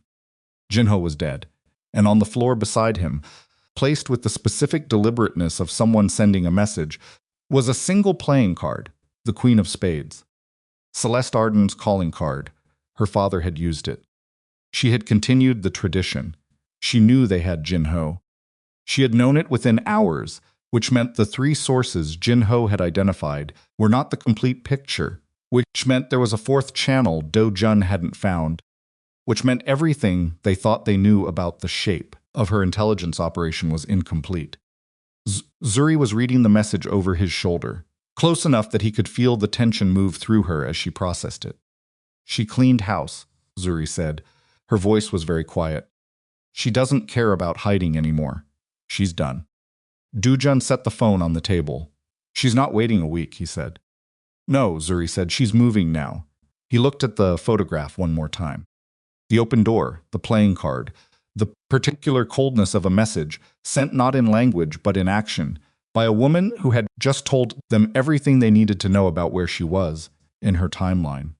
She was at the end of it, which meant they had no more room to be careful, no more time to build the evidence out another layer, no more margin for the controlled and patient strategy Zuri had constructed with such precision over the past 10 days. Everything they had was what they had right now, and it was going to have to be enough. Do-jun made 3 calls in the next 7 minutes. The first was to Seok-min, who was already in his car by the time he picked up, which told Do-jun that Seok-min had looked at the photograph and understood its implications without needing them explained. Do-jun gave him 4 instructions in under 90 seconds secure the driver before he could be reached, pull the accounting staffer immediately, freeze every active communication channel connected to Jin-ho's access profile, and get 8 men to the estate within 2 hours. Seok-min said nothing except done and ended the call. The second call was to a federal contact Do-jun had maintained for 6 years, a relationship built on selective information exchanges and mutual benefit, never friendship, never trust in the full sense, but reliable in the specific transactional way of things built on aligned self-interest.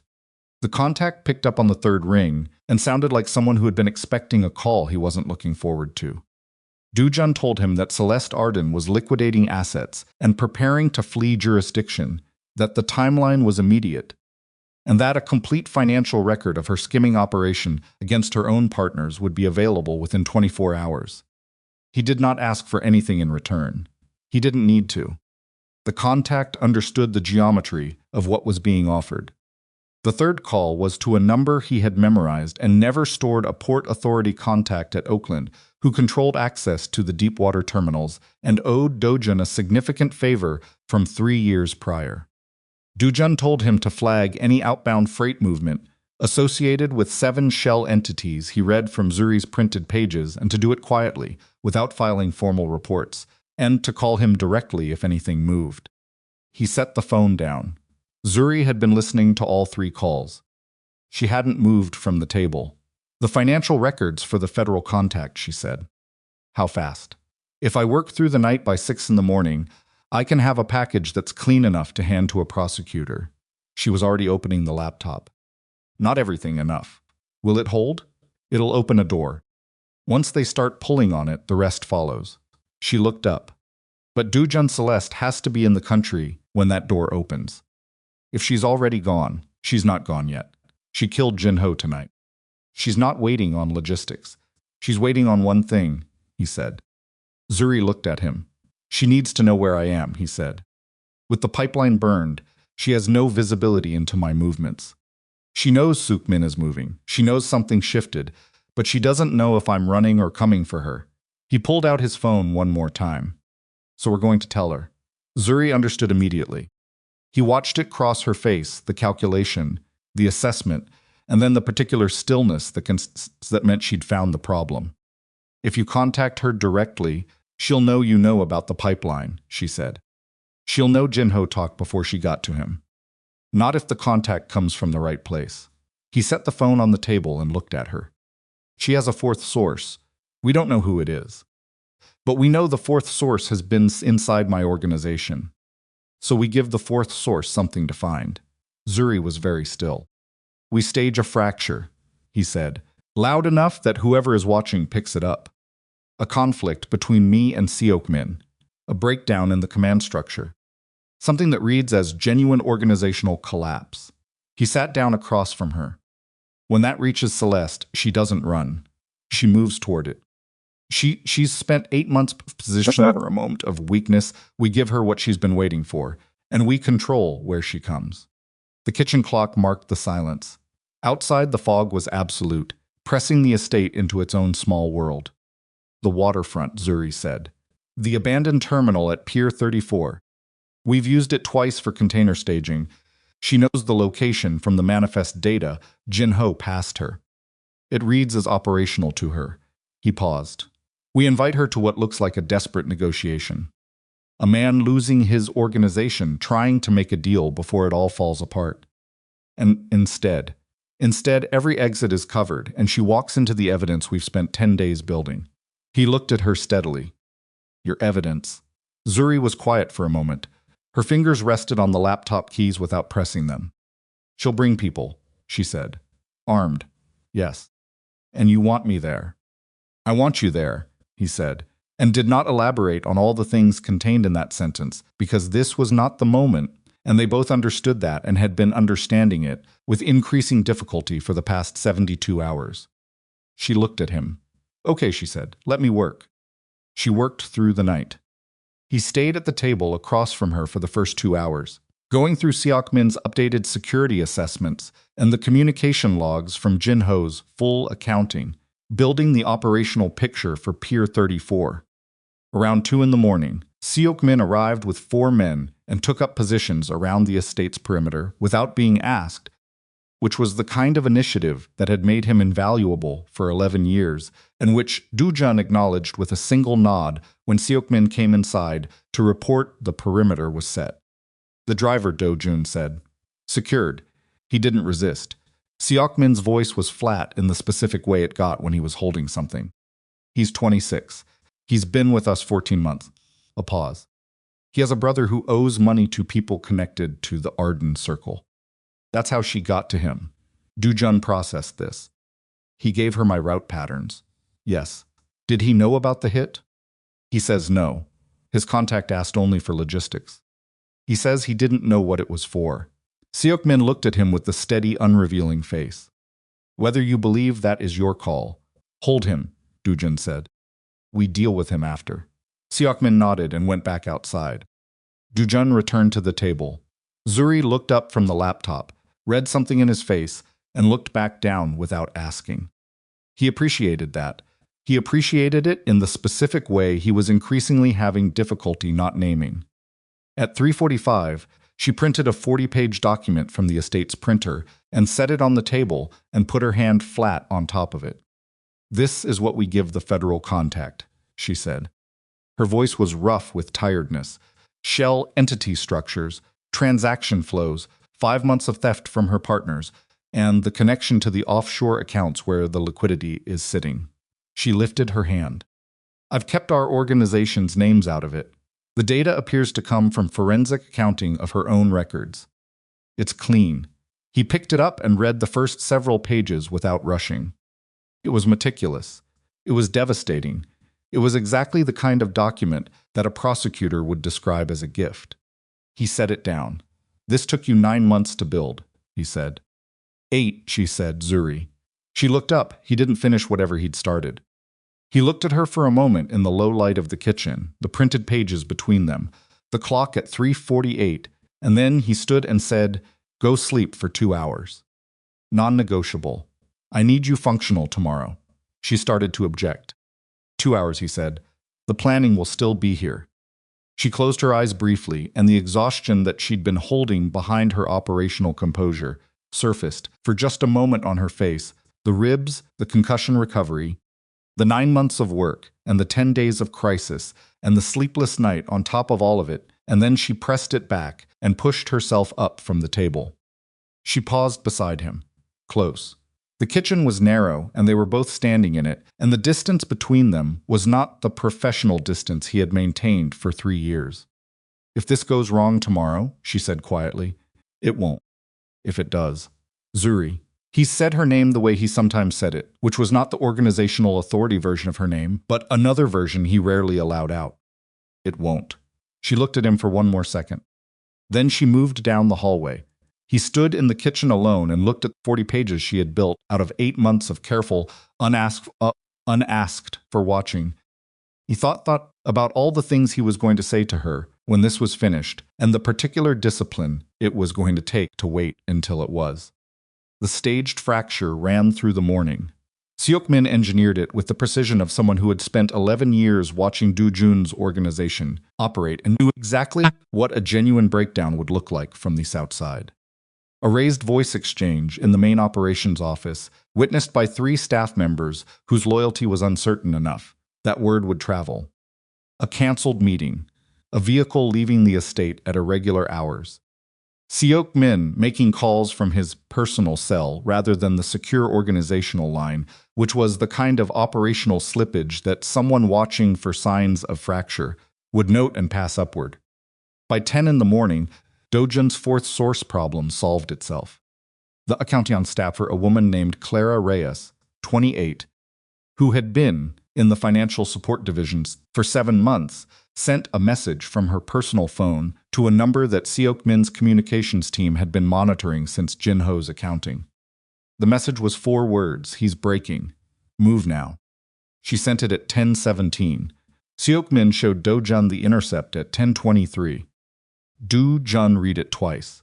He thought about Clara Reyes, 28, who sat in the financial division, and who he had never specifically registered as a person worth registering.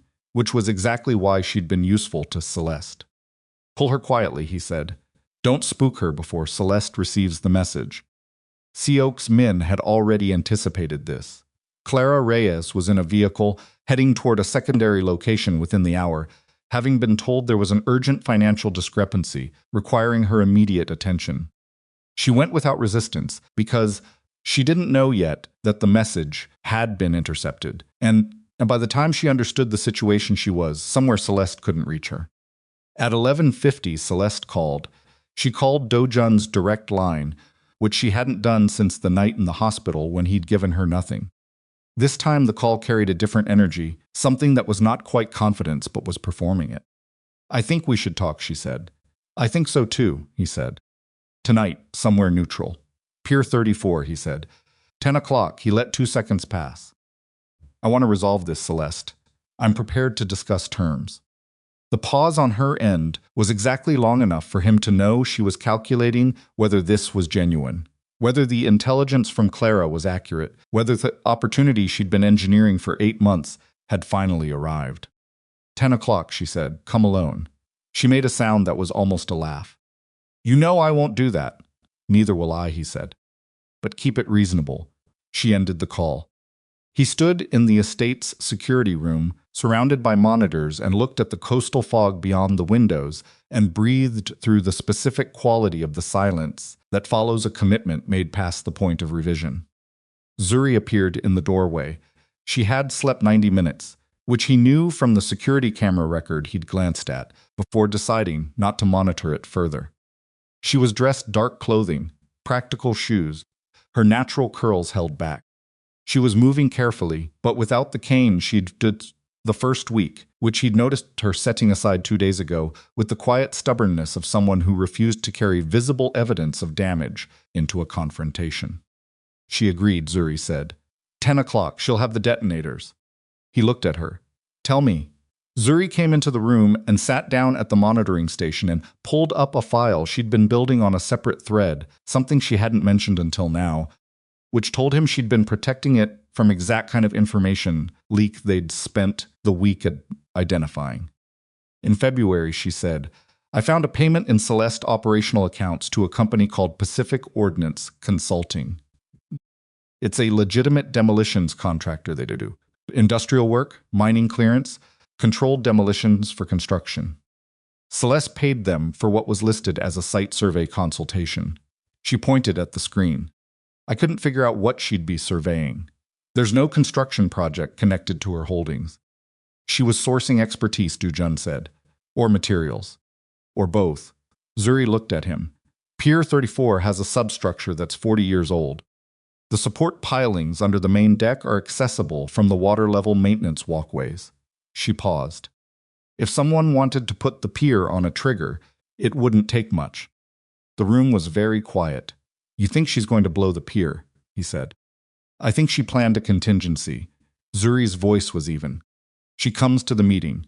If it goes wrong, if she feels trapped, if she decides, she wants to take you with her, rather than leave a threat behind her. She has a way out that looks like an accident.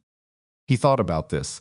The old pilings, the water-level walkways, the remote detonation capability that $40 million worth of criminal infrastructure could easily acquire. We need someone on the water before she arrives, he said. 3 hours before, Zuri said.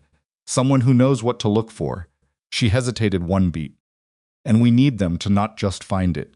We need to let her think the trigger still works. He looked at her. If we disarm it completely, and she finds out when she presses the button, and nothing happens, she runs, Zuri said. But if we disconnect the charge while leaving the receiver intact, she presses the button. She hears the confirmation signal. She thinks it's about to go. And she's already in handcuffs, he said. She's already in handcuffs, Zuri agreed. He called Seokmin. The afternoon moved like water under pressure fast, and with the specific quality of things happening, just ahead of the ability to fully track them. Seokmin's team ran the Pier 34 perimeter check at 6 o'clock, 2 hours before Celeste people would arrive to do their own security assessment. They found what Zuri had predicted, 4 charges placed at the base of the oldest support pilings, marine-grade waterproof casings, a radio frequency receiver wired to each one. 40 minutes of careful work by a man, Seok-min, for the charges was exactly this kind of problem, and then were physically communicated from the receivers without disturbing the exterior presentation. Anyone checking the hardware would see a functioning system. The signal would go out. Nothing would happen. Seok-min sent the confirmation at 7:42. Do-jun read it and exhaled once through his nose and showed the message to Zuri without comment. She read it. She nodded once. She didn't exhale, which told him she was managing her breathing deliberately, the way she managed everything when she was holding something too large to process in full. "Your ribs," he said, "are fine, Zuri. They're manageable." She looked at him with a directness that closed the subject. "We need to go over the positioning. Where you want me, where Seok-min's people are, the federal contacts ETA. Zuri." He said her name the third time differently, and she heard the difference because she went still. "If anything moves wrong tonight, anything you move behind Seok-min, and you don't argue about it." She looked at him steadily. "If anything moves wrong tonight, I'll be 3 steps ahead of where you want me, doing something useful, and then I'll move behind Seok-min." He stared at her. "That's the best offer you're getting," she said. He looked at her for a moment longer than was professionally warranted, and then said, "All right," in a tone that communicated extensive reservations. They went over the positioning. Pier 34 at 10 o'clock was fog and dark water, and the particular smell of the bay, at night diesel and salt and cold metal. The overhead lights were operational on 2/3 of the pier deck. The far third ran dark, which was the end where Seok-min's people were positioned inside, and behind the towers of decommissioned shipping containers that lined the pier's edge like a city in miniature. They'd been in position since 9, motionless, running no communications, which was discipline of the kind that Do-jun's operation had developed specifically for situations where the cost of noise was everything. Do-jun stood at the midpoint of the pier, in the lit section, with Seok-min 6 feet to his left and Zuri 6 feet to his right, which was not the positioning he'd planned, but was the positioning she'd occupied when they'd walked out onto the pier. And she'd placed herself there with the quiet determination of someone who understood that her position in this confrontation was not negotiable, and he had let it stand. She was walking without the cane, and the effort of that was visible in her posture, if you knew what to look for, which he did, because he had spent 3 years learning every register of how she moved. At 10:03, Celeste Arden walked onto Pier 34. She came with 4 people, 2 in front, 2 behind, all carrying the particular stillness of trained professionals. Celeste herself was in the middle, 42 years old, tall, dark hair cut short, dressed practically in a way that suggested she had not planned to spend more time on this pier than necessary. She looked exactly like someone who believed they held every card in the deck. She saw Do-jun. She saw Seok-min. She saw Zuri. The beat of stillness that followed the recalibration behind her eyes was exactly what Zuri had predicted. The model was wrong. The woman Celeste had reduced to a variable and removed from the equation was standing on the pier with her arms loose at her sides and her eyes steady, and Celeste's calculation had to rebuild itself from the foundation up in real time. It cost her 3 seconds. 3 seconds in which every advantage shifted, and she didn't fully know it yet. "I didn't expect to see you," Celeste said to Zuri. Her voice was controlled, excellent control, but there was an edge beneath it that hadn't been there in the recording of the earlier calls. "I know," Zuri said. Celeste moved her gaze back to Do-jun. "You said terms," I said. "I was prepared to discuss them," Do-jun said. "That's not the same thing." A pause. Celeste's people shifted almost imperceptibly, a weight transfer, a change in the angle of attention. Do-jun registered it, and registered that Seok-min registered it. "Then what is this?" Celeste asked. "This is the part where I show you what we have," Do-jun said. "And you decide how this ends." From his jacket, he removed a folder, a physical folder, printed pages, a deliberate choice because paper did something to a person that a screen didn't.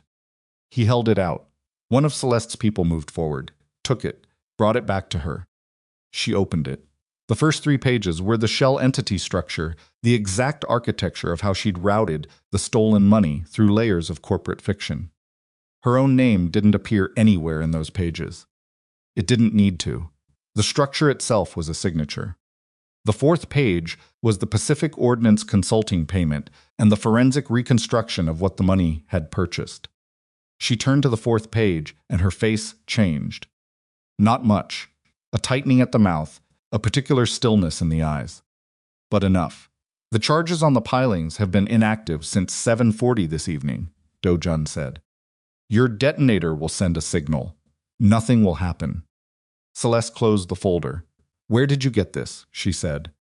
You already know, he said. You ran out of sources. She looked at him. Then she looked at Zuri.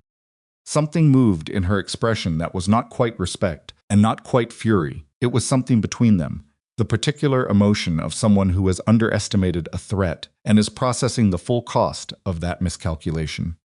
The assistant, Celeste said. Not contemptuous. Not anymore. Something else.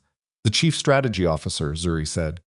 Calmly, clearly, with the specific precision of someone who had earned every syllable. Celeste held Zuri's gaze for a long moment. Then she put her hand in her coat pocket. Seokmin moved, his people moved. Do-jun stepped forward. Everything that happened in the next 4 seconds happened at a speed that compressed time down to the physical, the rustle of clothing, the hard, precise sounds of professionals responding to threat, the cold air and the smell of the bay and the groan of the old pier under rapid movement. Celeste pressed the button. The silence that followed was the loudest thing Do-jun had heard since the SUV hit Zuri on a rain-soaked street 2 weeks ago. Nothing exploded. The pier held. The water moved beneath it the way it always had, indifferent, ancient, entirely unmoved. Celeste looked at the detonator in her hand. She looked at Zuri. Zuri reached into her coat and removed a small electronic device, a frequency interceptor the size of a deck of cards, pulling the detonation signal from the air and displaying it on a small readout that confirmed the signal had transmitted and found nothing to ignite on the other end. Your explosive specialist receiving frequency, Zuri said.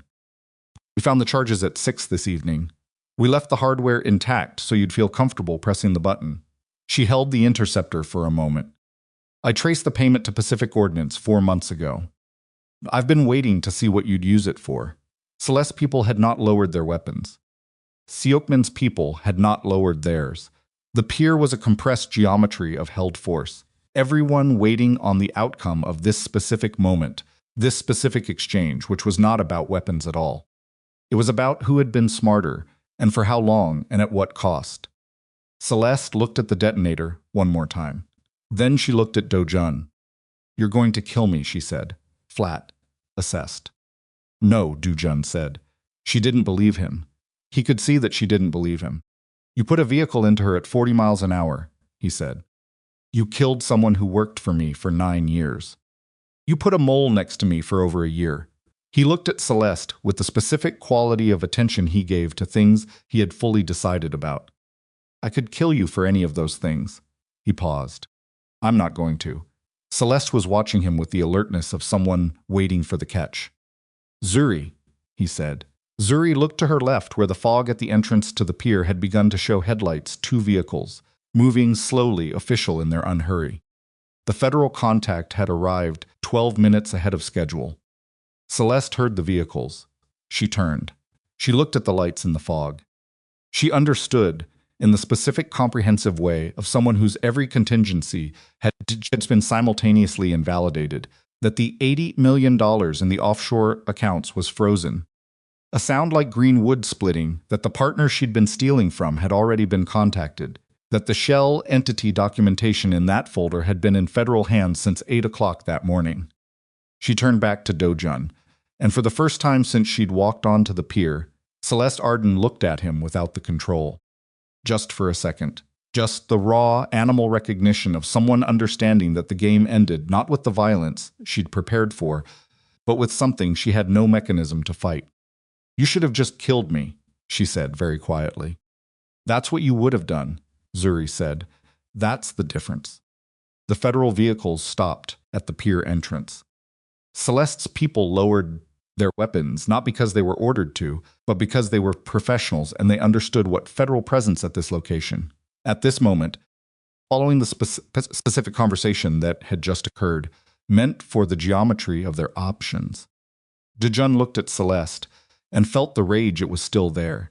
It was going to be there for a long time, and he had made peace with the fact that some things don't resolve cleanly, but above it, around it, threading through it like a wire undercurrent, was the awareness of Zuri beside him.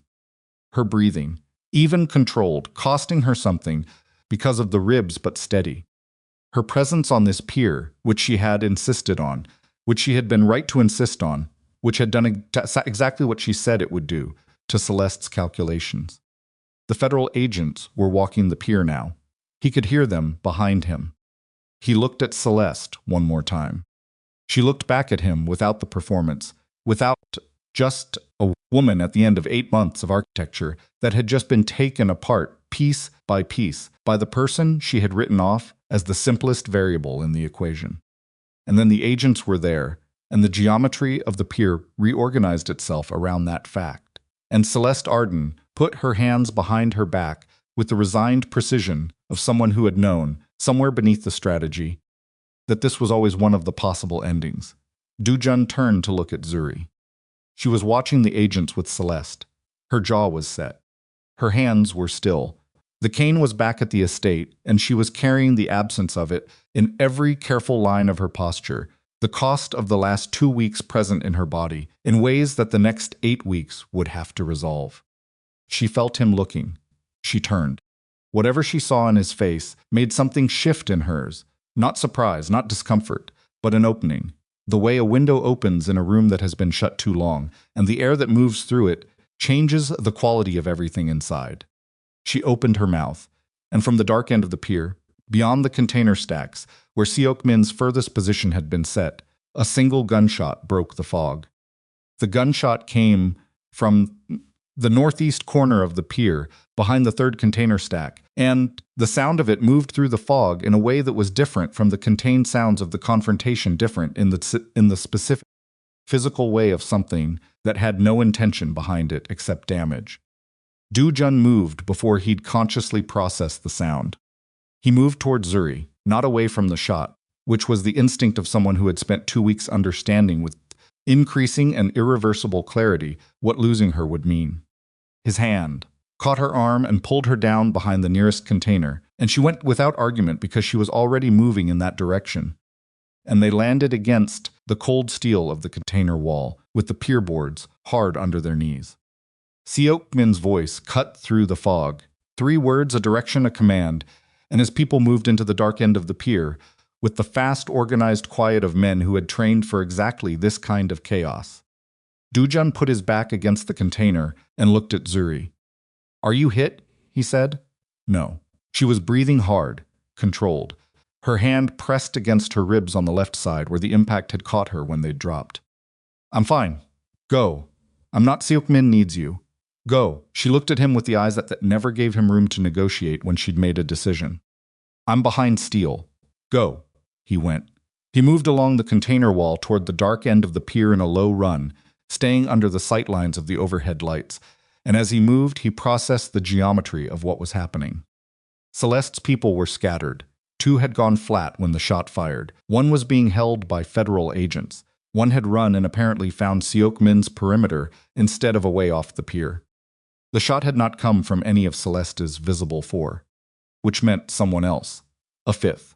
Someone Celeste had positioned before the meeting, someone who had been in the dark of the container stacks since before 9 o'clock, before Seok-min's people had taken their positions, someone who had been waiting in the fog and the cold for 3 hours, for a signal that might be the detonator or might be something else. Do-jun reached Seok-min's position at the container stacks and found him crouched behind a steel corner with 2 of his men, all of them looking toward the waterside edge of the pier where the maintenance walkway ran along the outside of the railing at water level. He went over the side, Schmin said. Low flat. "He's on the maintenance walk." "Who is he?" "One of Celeste's people from the Emeryville warehouse. We've had eyes on him for a week." Seok-min looked at Do-jun with the specific expression that meant he was about to say something Do-jun wasn't going to like. He wasn't in the meeting group. Celeste didn't bring him, he was already here. "She didn't tell him about the deal," Do-jun said. "No." Seok-min paused 1 beat. "He's not here for the meeting." He's here for you. The weight of that settled in the cold air. Celeste had come to negotiate or to pretend to negotiate while triggering the charges. But she had also, separately, sent a backup with a different set of instructions. Not contingent on the meeting's outcome, not connected to the detonator.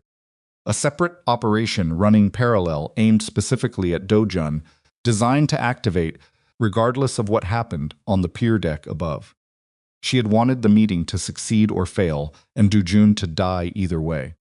He looked at the railing.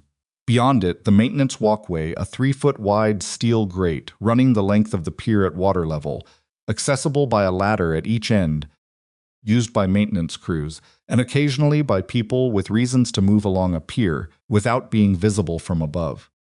How many ways off the walk? Do-jun asked. 2 ladders. North end and south end. Seok-min had already positioned men at both. He can't come up without coming through one of them. Or he goes into the water. The bay is 48 degrees tonight. He'd have 8 minutes before incapacitation. He might take 8 minutes over whatever we do to him when he comes up. Seok-min didn't argue with this because it was accurate. Do-jun looked at the north ladder, the closer one, 15 feet from where he was standing. He looked at the dark water below the railing. The fog sat on the surface of the bay, like something alive, moving slowly, indifferent. I'm going down, he said. Boss, he's cornered. Cornered people make decisions that are worse for everyone. I want to talk to him before he does something that closes the conversation. He looked at Seok-min. Keep the ladder covered. If he comes up shooting, respond accordingly. If he comes up with his hands visible, hold. Seok-min's expression communicated extensive reservations through his face's usual economy of movement. Yes, he said. Do-jun went over the railing. The maintenance walkway was exactly as described, 3 feet of steel grate over open water, a railing on the pier side and nothing on the bay side except 40 feet of dark air down to the surface. The smell was immediate and total, salt, diesel, cold, the particular organic rot of things that lived on pilings. The sounds changed completely. The fog muffled everything from above, and underneath the pier the water moved with a rhythmic sound that had nothing to do with anything human. He could see the man 20 feet ahead. Medium build, dark jacket, one hand on the railing, and one hand holding a weapon he'd chosen not to fire again because firing again would have resolved nothing in his favor. He was watching Do-jun come toward him with the specific expression of someone who had run out of plan but not out of options. Do-jun stopped 10 feet away. You're out of the way, Do-jun said. His voice under the pier sounded different, stripped of the ambient city, just sound on water and steel. Both ends covered.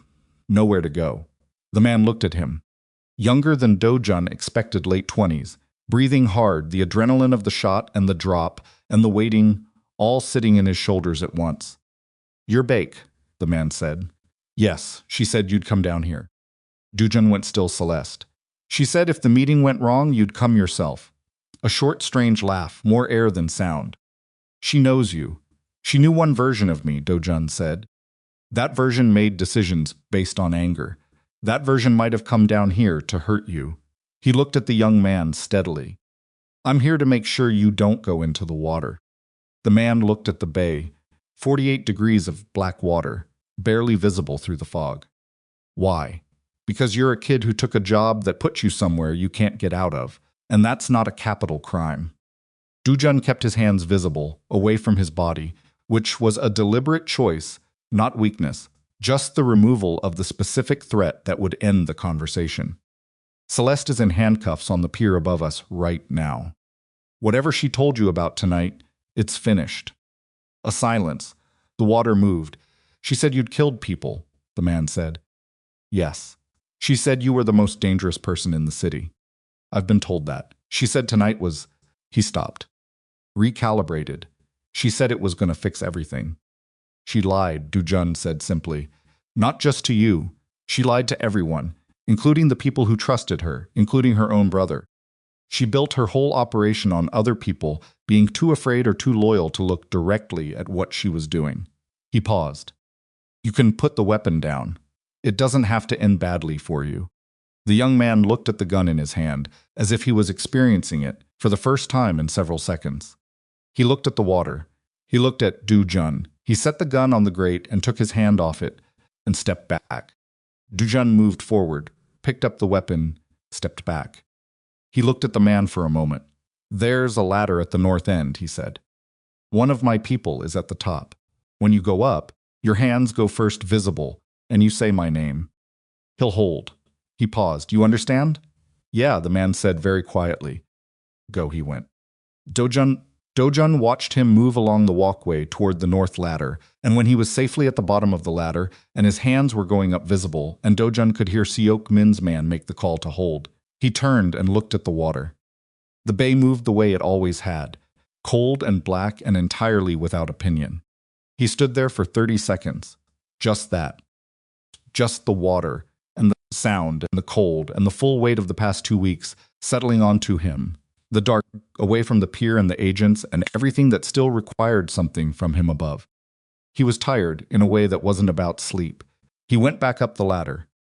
The pier was a different geometry when he came over the railing. Celeste was on her feet with her wrists bound, flanked by 2 federal agents. Her people were being processed separately. The young man from the walkway was sitting on the pier boards with Seok-min's man behind him, hands visible, not resisting. The federal contact was on his phone at the pier entrance, coordinating something in the controlled, urgent tone of a man managing a larger operation. Zuri was standing where he'd left her, behind the container, except she'd stopped leaning against it and was standing free, which meant she'd found a pace she could manage. She watched him come back over the railing, and her face did a specific thing, a bias, a release of something she'd been holding as the shot fired, quiet and brief and immediately controlled again. But there. He saw it. He walked to her. "The shooter," she said. "In custody. He's 27 years old, and Celeste told him tonight was going to fix everything." He looked at her steadily. "Sound familiar?" She absorbed that. She positioned him separately. Before the meeting, as a contingency, she wanted me dead whether the meeting succeeded or not. He paused. She planned to take the money and eliminate the primary threat and disappear before either outcome could be challenged. But she underestimated your threshold for doing the unexpected. She underestimated the company I keep, he said. Zuri looked at him for a moment, with the expression that had no professional category, the one he'd been seeing more frequently over the past 2 weeks, and responding to with the discipline of a man approaching the absolute end of a very long exercise in self-control. "We should go back up," she said. "Yes." Neither of them moved immediately. Zuri Do-jun, he looked at her, the fog, the bay. The old pier under their feet, with its hidden hardware made harmless. The evidence that had taken 8 months to build and 2 weeks to deploy, and had done exactly what she had designed it to do. After, he said. She understood what he meant. He could see her understand it, the full weight of the word, and everything it contained, the 3 years it had been accumulating, and the specific, irrevocable night it had started becoming undeniable. And all the things waiting on the other side of a situation that was not yet over. After, she agreed. They walked back up the pier together. Celeste was watching them come. She watched with the particular attention of someone with nothing left to lose, which sometimes made a person more honest than they'd been when they had things to protect. She looked at Do-jun, and she looked at Zuri, and she looked at the space between them, which was no longer the professional distance of an employer and an employee. "You love her," Celeste said. Not a weapon, just an observation, flat and almost curious. "I thought it was leverage. I thought if I took her out of the equation, you'd lose your steadiness." She paused. "I had it exactly backwards." "Yes," Do-jun said. Celeste looked at Zuri. "I should have taken you more seriously." "You should have," Zuri said. She said it without heat, without satisfaction. Just the plain truth of it, stated clearly, which was somehow more complete than anger would have been. Celeste looked at her for one more second. Then the agents moved her, and she went, and the pier began to empty of everything that had filled it for the past hour, and the bay kept moving under it all, unchanged, the way it would be moving long after everyone on this pier was gone. Tristan Arden gave his statement 6 days later. He had been held in the secondary property since Seok-min's people picked him up, and in those 6 days, he had apparently done a significant amount of thinking the result of which was a phone call to the federal contact requesting formal protective custody in exchange for comprehensive testimony about the Arden Circle's operations, finances, and the specific events of the night Zuri had been hit. He was 29 years old and had spent 29 years in the shadow of his sister's certainty, executing her plans and accepting her assessments of the world because she had always been the smarter one, and he had always believed that. It had taken being cut loose in a Tenderloin hotel, waiting for a call that didn't come, to understand that the relationship he'd treated as partnership had always been more precisely described as use. He testified for 9 hours. The testimony, combined with Zuri's financial documentation and the wire evidence from the pier, produced an indictment that the assistant U.S. attorney described in a press release as one of the most comprehensively documented organized crime prosecutions in the Northern California District's recent history. She did not name the source of the financial documentation. She didn't need to. Celeste Arden was remanded without bail. Do-jun read the remand decision on his phone in the kitchen of the estate. At the same store had he ever spent the week that changed everything, and he set the phone down and sat with it for a moment, not satisfaction, not relief, something quieter than both. The particular feeling of a weight that had been so long present that its absence required adjustment. He was still sitting there when Zuri came in from the office, where she'd been finishing the last of the operational restructuring she'd started while they were still in the hospital. She saw him. She saw the phone on the table. Remanded, he said. I saw. She had gotten the same notification on her own phone, which told him she'd been waiting for it. She went to the counter and poured herself coffee, and came to the table and sat down, not across from beside him, which was where she'd started sitting somewhere in the second week, a shift in habit that neither of them had acknowledged out loud. They sat. It's not over, she said. The trial is 18 months, maybe 2 years. I know. And there will be things they ask us, the federal contact, the prosecution, about how the evidence was acquired, how the financial documentation was built. Questions we'll need to answer carefully. I know. She turned the coffee cup in her hands. But Celeste is in custody. Tristan is in protective housing. The circle is dissolved. She paused. Jinho's daughter has a trust fund now. The driver's brother's debt is cleared. She said this last part carefully, watching for his response. He had arranged both things through Seok Min, without announcement, in the third week after the pier. He had not told Zuri. She had found out the way. She found out everything by being the person who saw what was actually happening in the organization's financial movement. The driver was 26, Do-jun said. He had a brother in a bad situation, and someone with resources offered him a way out of it, and he made a choice that I understand even though I can't forgive it. He was quiet for a moment. His brother had nothing to do with any of it. Zuri looked at him for a moment. Then she set her coffee cup down and turned to face him more fully, which was a movement that cost her something still. The ribs were healing but not healed, a sound like green wood splitting, and she moved with the careful precision of someone who had learned the exact edges of what her body would currently permit. You're different, she said. From what? From the man who sat in that hospital waiting room and told Sickmin to identify everything Celeste owned. She watched his face. That man was going to burn everything. You weren't measuring cost yet. You stopped me. You let me stop you. She paused. That's different. He looked at her. You've been thinking about that distinction. I've been thinking about a lot of things. She turned the cup again. 3 years, Do-jun. I've been thinking about 3 years. The kitchen was quiet. The ocean was doing what it always did outside, and the light through the windows was the particular pale gold of late afternoon on the coast. The kind of light that made everything look like the last frame of something. I know what I want. He said, I've known it for 2 years, and I've been disciplined about it, because being disciplined about it was what kept you safe. Being disciplined about it, she said slowly, was also what kept you alone. He didn't answer. And me, she added, quieter. He looked at her then fully, without the careful management of what he allowed to show. A sound like green wood splitting, which was a thing he had almost never permitted himself, because the few times it had happened had felt like stepping off the edge of something very high, and not knowing until he landed whether it was going to break him. He said, I don't know how to do this without being what I am. She said, "What are you?" "Someone who has hurt people. Someone who built an empire on things that weren't clean and told himself the structure was worth it." He looked at his hands on the table. "Someone who is trying to become something different, but can't undo what the previous version did." Do-jun. She waited until he looked up. "You came down a maintenance ladder in the dark to talk a 27-year-old off a ledge rather than let Seok Min handle it. You cleared a debt that wasn't yours to clear because a kid's brother had nothing to do with his choices. You spent 2 weeks sitting beside me in a hospital and an estate kitchen while I dismantled someone's criminal empire, and you never once made me feel like you were doing me a favor." She held his gaze.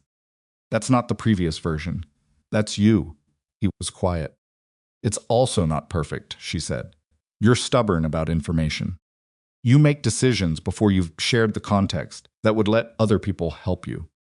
You believe the weight of things should be carried alone because you think that's what protecting people looks like." She paused. "We've had 3 years of me watching you carry things alone." "And you," he said. "Watching and not saying."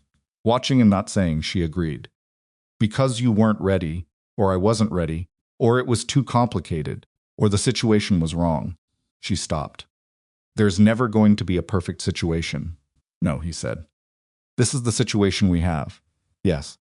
She looked at him for a moment with the full directness she brought to everything, the look that had made him feel seen in ways he'd never actively sought, because being seen had always carried the risk of being known, and being known by the wrong person at the wrong time in this life had consequences that weren't theoretical. Being known by her felt different. It had felt different for 2 years. He had just been disciplined about it. He reached across the table and put his hand over hers. Deliberate, staying there, which was what she had done in the estate kitchen at midnight when she needed him to hear something before he acted. He was returning the gesture with 3 weeks of accumulated meaning behind it. She looked at his hand on hers. She turned her hand over and held it. "Okay," she said. He said, "I want to change the organization." She looked up. "Not just the criminal side," he said. "The whole structure. The shipping network is real, the routes, the contracts, the international partnerships. It's a legitimate business underneath the parts that weren't. It was always a legitimate business that got covered by the parts that weren't." He looked at her steadily. "I want to remove the parts that weren't. Build what's underneath, something that doesn't require me to maintain relationships with people like Jinho's handler or Celeste's intermediaries. Something that can exist in daylight." She was watching him carefully. "That's a 2-year process. At minimum. You'll lose people. Some of your captains won't transition. I know. Some of your contracts depend on the illegal infrastructure. Pulling it out changes the economics of the legitimate operation in ways that will require significant restructuring." "I know that too. It's going to be genuinely hard," she said. "Not strategically hard. Operationally, financially, personally hard. The people who've worked for you for years, some of them are going to see it as a betrayal. Some of them are going to push back in ways that aren't just professional disagreement." "Yes," he said. "And you want to do it anyway." "I want to do it," he said, "because I understand something now that I didn't 2 years ago." He looked at her hand in his. "Keeping you beside me while continuing the rest of it will eventually put you back on a rain-soaked street. Maybe not Celeste, but someone else. Someone who calculates the same way she did. As long as the criminal infrastructure exists, you are a target by association." He stopped. "I am not willing to accept that." She was quiet for a long moment. "You're doing this for me," she said. "I'm doing it because it's right," he said. "But yes, also for you. Both things are true, and I'm not going to pretend one of them isn't." She absorbed that, the directness of it, which was something he had been arriving at. Slowly, the understanding that honesty was not weakness, and concealment was not protection. That the man she was willing to sit beside was the man who could say both things are true without flinching. "I want to run the transition," she said. "I know. Not as your assistant, as your strategic partner. Equal authority on operational decisions, full access to financial restructuring, my name on the legitimate entity documentation. Yes, and I want an office beside yours. I already planned for it." She looked at him for one more moment. Then something happened in her face that was rare, not the small, almost smile of the hospital, not the controlled professional expression, not the working through a problem quiet. Something that came from further, inside, than those. Something she didn't show, in rooms with other people. Something that was hers and that she was choosing to let him see. Okay, she said, then let's build something. The following months moved differently than the months that had preceded them. Seok-min managed the internal transition with the same methodical efficiency he brought to everything. Though this work was harder for him, in ways he didn't verbalize and didn't need to. He was 51 years old and had spent the majority of his adult life in the architecture of the organization that was now being taken apart and rebuilt into something he hadn't been hired to build. He adapted because that was what Seok-min did. He asked questions when he needed to, accepted answers when they were given, and continued in the same steadiness that had made him indispensable through everything. 3 of Do-jun's senior captains refused the transition. 2 of them left without incident. They understood the direction and made their own calculations and departed, taking their people with them.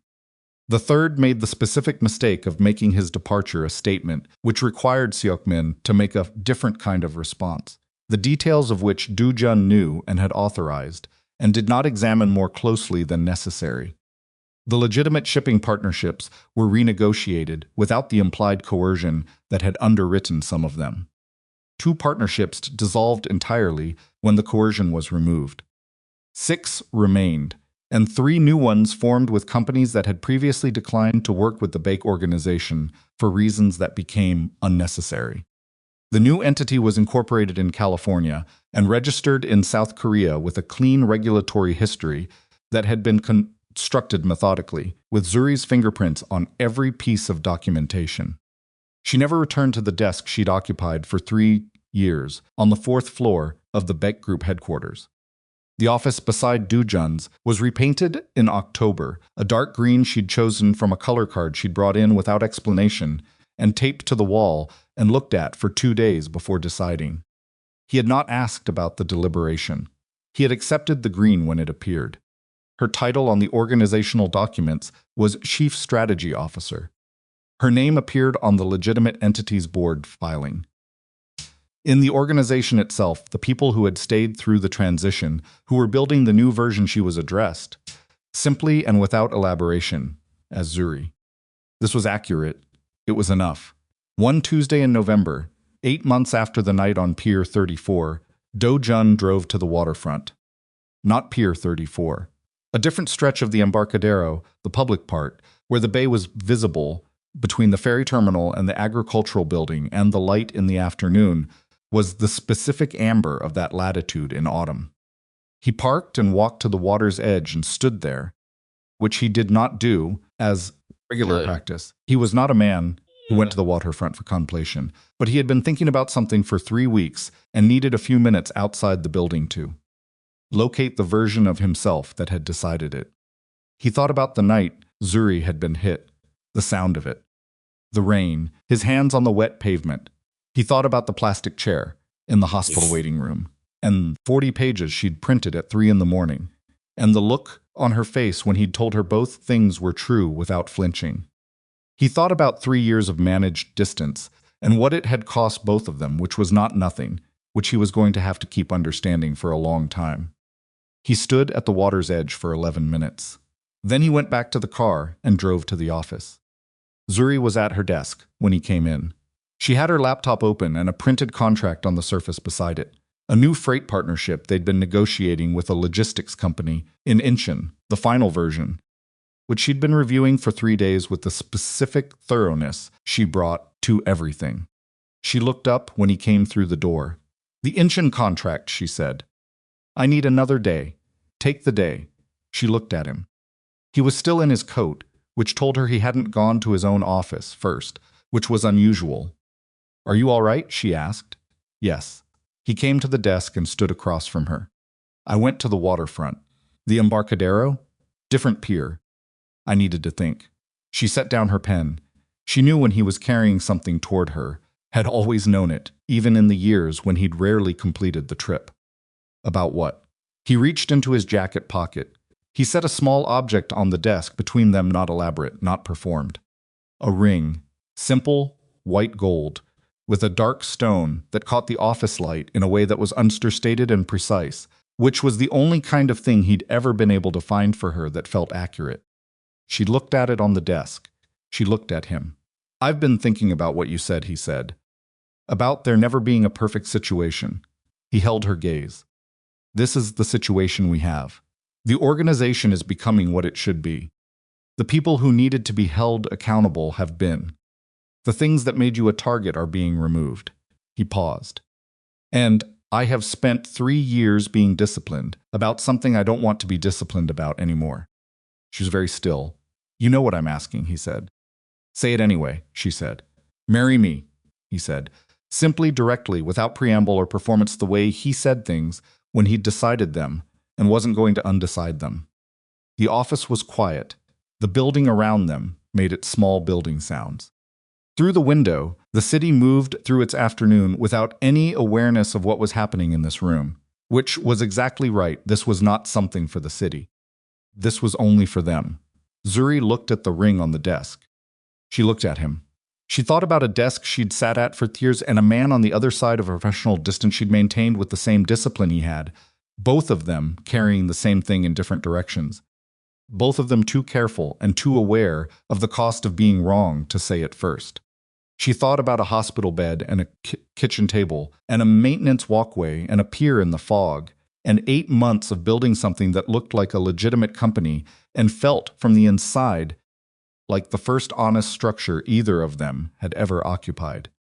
She thought about what he'd said on the waterfront 8 months ago. Sometimes protecting the person you love means becoming someone they no longer need protection from. He was not finished becoming that person. Neither was she. She was not without damage, not without the places the last year had carved out of her, not without nights when the ribs still ached and she lay awake, measuring what things cost and whether she was paying too much or not enough. But she was here. He was here. The organization was changing. The structure was real. She picked up the ring. She held it for a moment. She looked up at him. "Yes," she said. He let out a breath that had been held in his chest since 11 minutes ago on the Embarcadero, and possibly longer than that, possibly for 2 years, maybe 3. Maybe since the exact afternoon a woman in a dark blazer with uncontained curl had looked at him across an interview table and told him she wasn't interested in being anyone's fall person, and he had hired her immediately and begun the longest exercise in self-discipline of his entire life. He took the ring from her hand and put it on her finger. She looked at it. Then she looked at him with the expression she didn't show in rooms with other people, the one from the inside, and he looked back at her the same way, and neither of them said anything for a moment because nothing else was required. They were married 11 months later, small, coastal. The estate, in late September, when the fog was light and the water was visible all the way to the horizon. Seok-min was present, formal and uncomfortable, in a suit he'd clearly purchased specifically for the occasion. The Incheon Freight partners sent flowers. The new board members from the legitimate entity sent a formal congratulations that Zuri framed ironically on the wall of her office. No ceremony, no speeches. A legal proceeding conducted by a Judge Do-jun had met twice and trusted once, which was his standard for most people. Zuri wore something dark blue that she'd chosen herself without consulting anyone, which was how she did everything. Her curls were loose. She carried nothing. She stood beside Do-jun in front of the Pacific and said the words that needed to be said clearly and without hesitation. And he said his, and the judge completed the proceeding, and the water moved behind them the way it always had. Afterward, Seok-min shook Do-jun's hand, and then, with the careful precision of a man operating outside his usual register, turned to Zuri and did the same. She shook it. They regarded each other for a moment with the mutual respect of two people who had spent 8 months managing a crisis together and come out the other side with something that wasn't quite friendship and wasn't quite professional regard, and was possibly the only relationship category that fit. "You're a difficult person to work with," Seok-shin told her.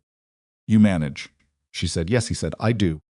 That evening, after everyone else had gone, Do-jun and Zuri sat on the estate's western terrace with the water below them and the last light moving off the surface of the Pacific in the way it did at that hour, wide and slow and without urgency. The way things move when they have nowhere left to be. She was leaning against him.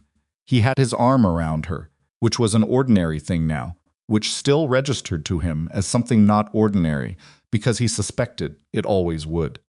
The Inchin expansion, she said. Not tonight. The filing window is 3 weeks.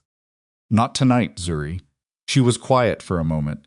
Then she settled more completely against him, which was as close as she came to conceding a point without words. The water moved, the light went. The city behind them continued its permanent motion, the freight and the commerce, and the people living their lives inside structures they'd built or inherited or been trapped in, all of it running forward the way it always did, indifferent to the specific night, on a waterfront rain-soaked street that had started something, or the specific pier in the fog that had ended something else, or the specific estate terrace where two people who had carried the same thing in opposite directions for 3 years sat together in the dark and did not carry it alone anymore. Baek Do-jun had spent 15 years building an empire on the premise that power was the thing that kept people safe. He had been wrong about this in the specific way that people are wrong about the things they believe most completely, not because the premise was false, but because it was incomplete. Power kept threats at a distance. It did not keep the person beside you from becoming the edge of everything. Zuri Calloway had spent 3 years being the most essential person in a room full of dangerous people, and she had done it so well and so quietly that the person who most needed to understand that had taken 3 years to say it. She had known what she was doing. She had let it go on because she was also, underneath the intelligence and the precision and the unshakable professional competence, someone who had needed him to arrive at the truth himself, not because she'd told him, but because he'd looked at it directly and decided it was worth the cost. The Pacific moved in the dark. The estate lights were low behind them. Somewhere in the city, the legitimate company that had replaced the empire was running its fully clean quarter, its container schedules, its partnerships transparent, its 2 founders' names on documentation that would not need to be hidden. It was not a perfect structure. It was built by imperfect people out of imperfect materials, and it bore the marks of what it had replaced. It was real. It would hold. That was enough.